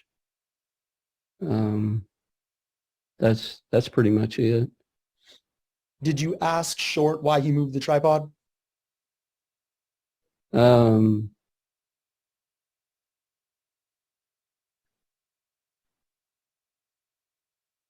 either asked him or he told me. Yes. Are you saying that you can't remember if you asked him? No, I had a conversation with Short about why he moved the tripod. In that conversation, did you ask him why he moved it? That's what the conversation was about, why he moved it. Yes. I know, but I'm just looking for a simple yes or no answer. Did you Yes. ask him why he Yes. moved the tripod? Yes. And what did he say? He said that that he thought that the suspect was going to be arrested, and that there was an area by the tripod that was wet and muddy, and he moved it to the side where he wouldn't step in the mud if he needed to assist. And so you're saying that it was reasonable for him to move that tripod to make space for him to assist? That's what he said, yes. And And I think that's reasonable. would it have been reasonable for him to simply step around the tripod and get closer? Well, if it wasn't for the mud, I guess it was his point. He moved it to avoid stepping in the mud if he needed to assist. But couldn't he have just gotten closer to the potential arrest without moving the tripod? objection, Farm, I guess he possibly could, but he couldn't have stayed in the same position that he was in, observing the suspect. Did you ask Short if he knew what was on the tripod? He told me that he learned later that it was a cell phone on the tripod. But did you ask him when you talked to him if he knew what was on it during the arrest?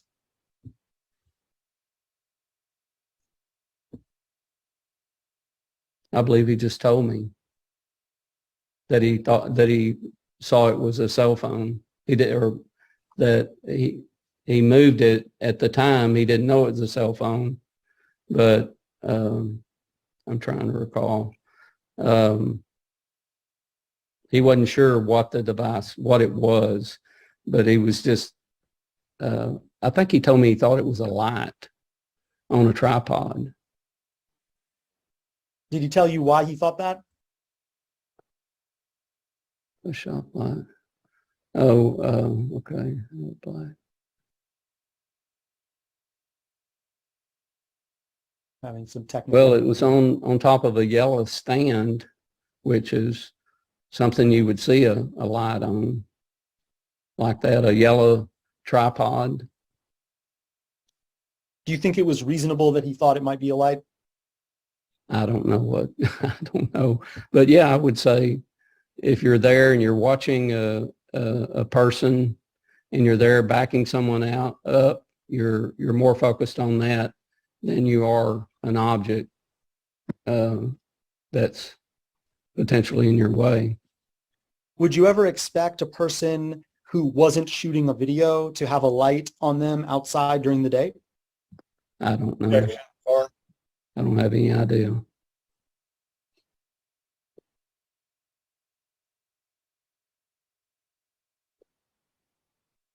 Your report reads here that your report reads here that after looking closer at the device, he noticed it had a black case attached to it. Did you Yes. follow up with him about what he thought that black case might mean? I did, because he later on he told me that he learned, and I think it's somewhere in my report that that he didn't learn till later that it was a phone, and that he didn't see, he learned later that it was a phone. And the rest of it's down at the bottom there, that if he was, Knowles was videoing, recorded by a patrol vehicle, he knew that Mr. Knowles was being video recorded by patrol vehicles, dashboard cameras at the scene, which is their policy. And that that the footage is always properly stored for recovery. Right. But I'm asking you about Short's understanding of the object that was on the tripod. It says, after looking at the device, he noticed it had a black case attached to it. Did you ask him if that black case changed his opinion about what that might be?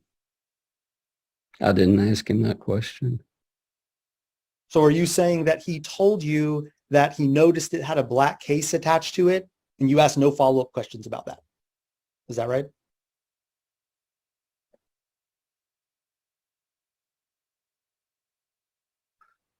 Yeah, I think he thought it might be a phone, but he didn't think the phone that it was recording. Did he tell you that he thought it might be a phone? Let's see, I'm looking at my report.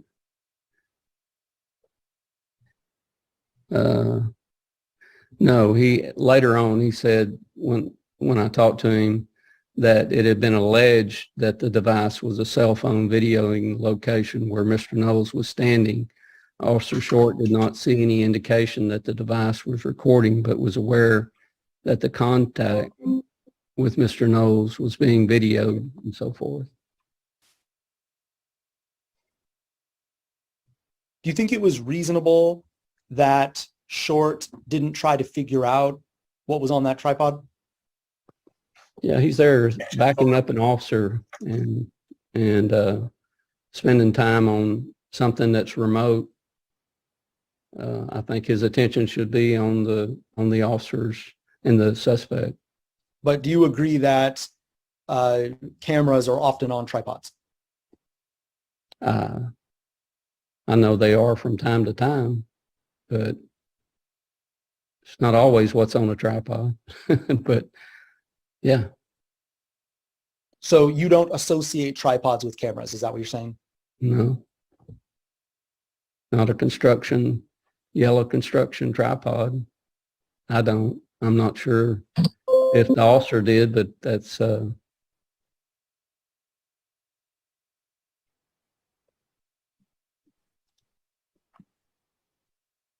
If Short had known that day that that was a camera on the tripod, would it have been reasonable to move it?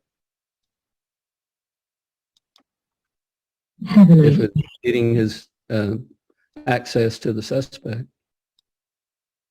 Even if it was a camera that was recording? You know, it would always be better if he didn't move it, if he knew it was a camera recording. I don't think we should do that. And why is that?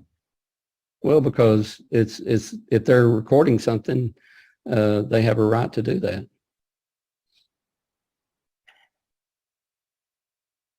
If Short suspected that it could be a camera, but he didn't know for sure, would it be reasonable for him to move it? Objection, Farm. No.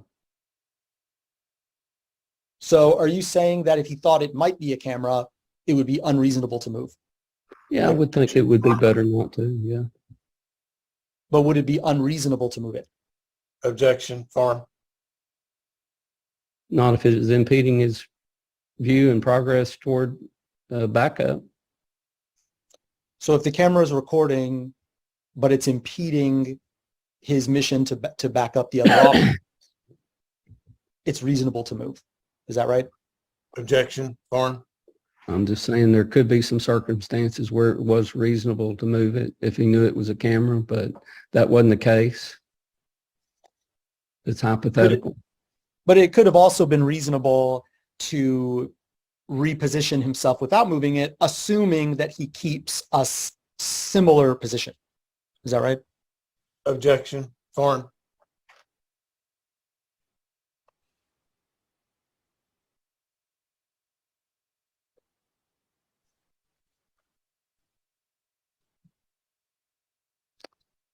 You know, I'll just answer that by saying an officer has to do what they think is best when they're at a scene like that. And I think that's what he did without ill intent. So that's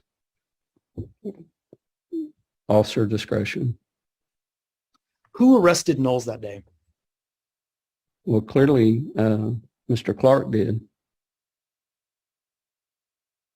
So Dial did not arrest Knowles. No, he assisted in the arrest, but the arresting officer is clearly Johnny Clark. And Short did not arrest Knowles. No.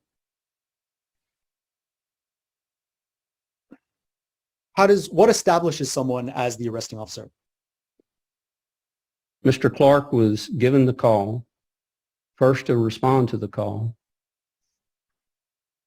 told the person that he was under arrest, transported him to jail, did the arrest report and the offense report. Mr. Clark is the arresting officer. Even if Dial said, put your hands behind your back. It doesn't, yes. Who put your hands behind your back, and what is said is Clark is by practice the arresting officer at that scene.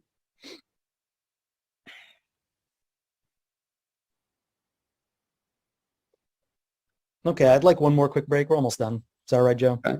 Sure. Fine with us. Off the record at 5:21 p.m. Recording stopped. Recording in progress. Back on the record at 5:26 p.m. Dr. Stone, you're muted there.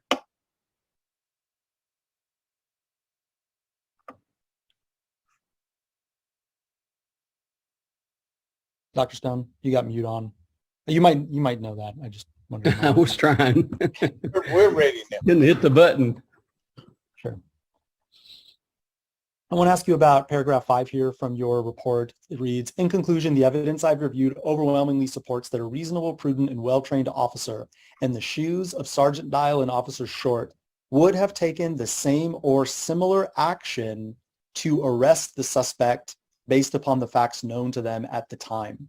Doesn't that mean that Dial and Short either took the same, doesn't this mean that they arrested him? Well, they were part of the arrest, but they were definitely not the arresting officers. They assisted with the arrest, and they're named in the litigation. So my response in all of this report is simply based on the actions of Dial and Short. And so, but they weren't the arresting officer. Johnny Clark is definitely the arresting officer. He's the one that handled all of the case.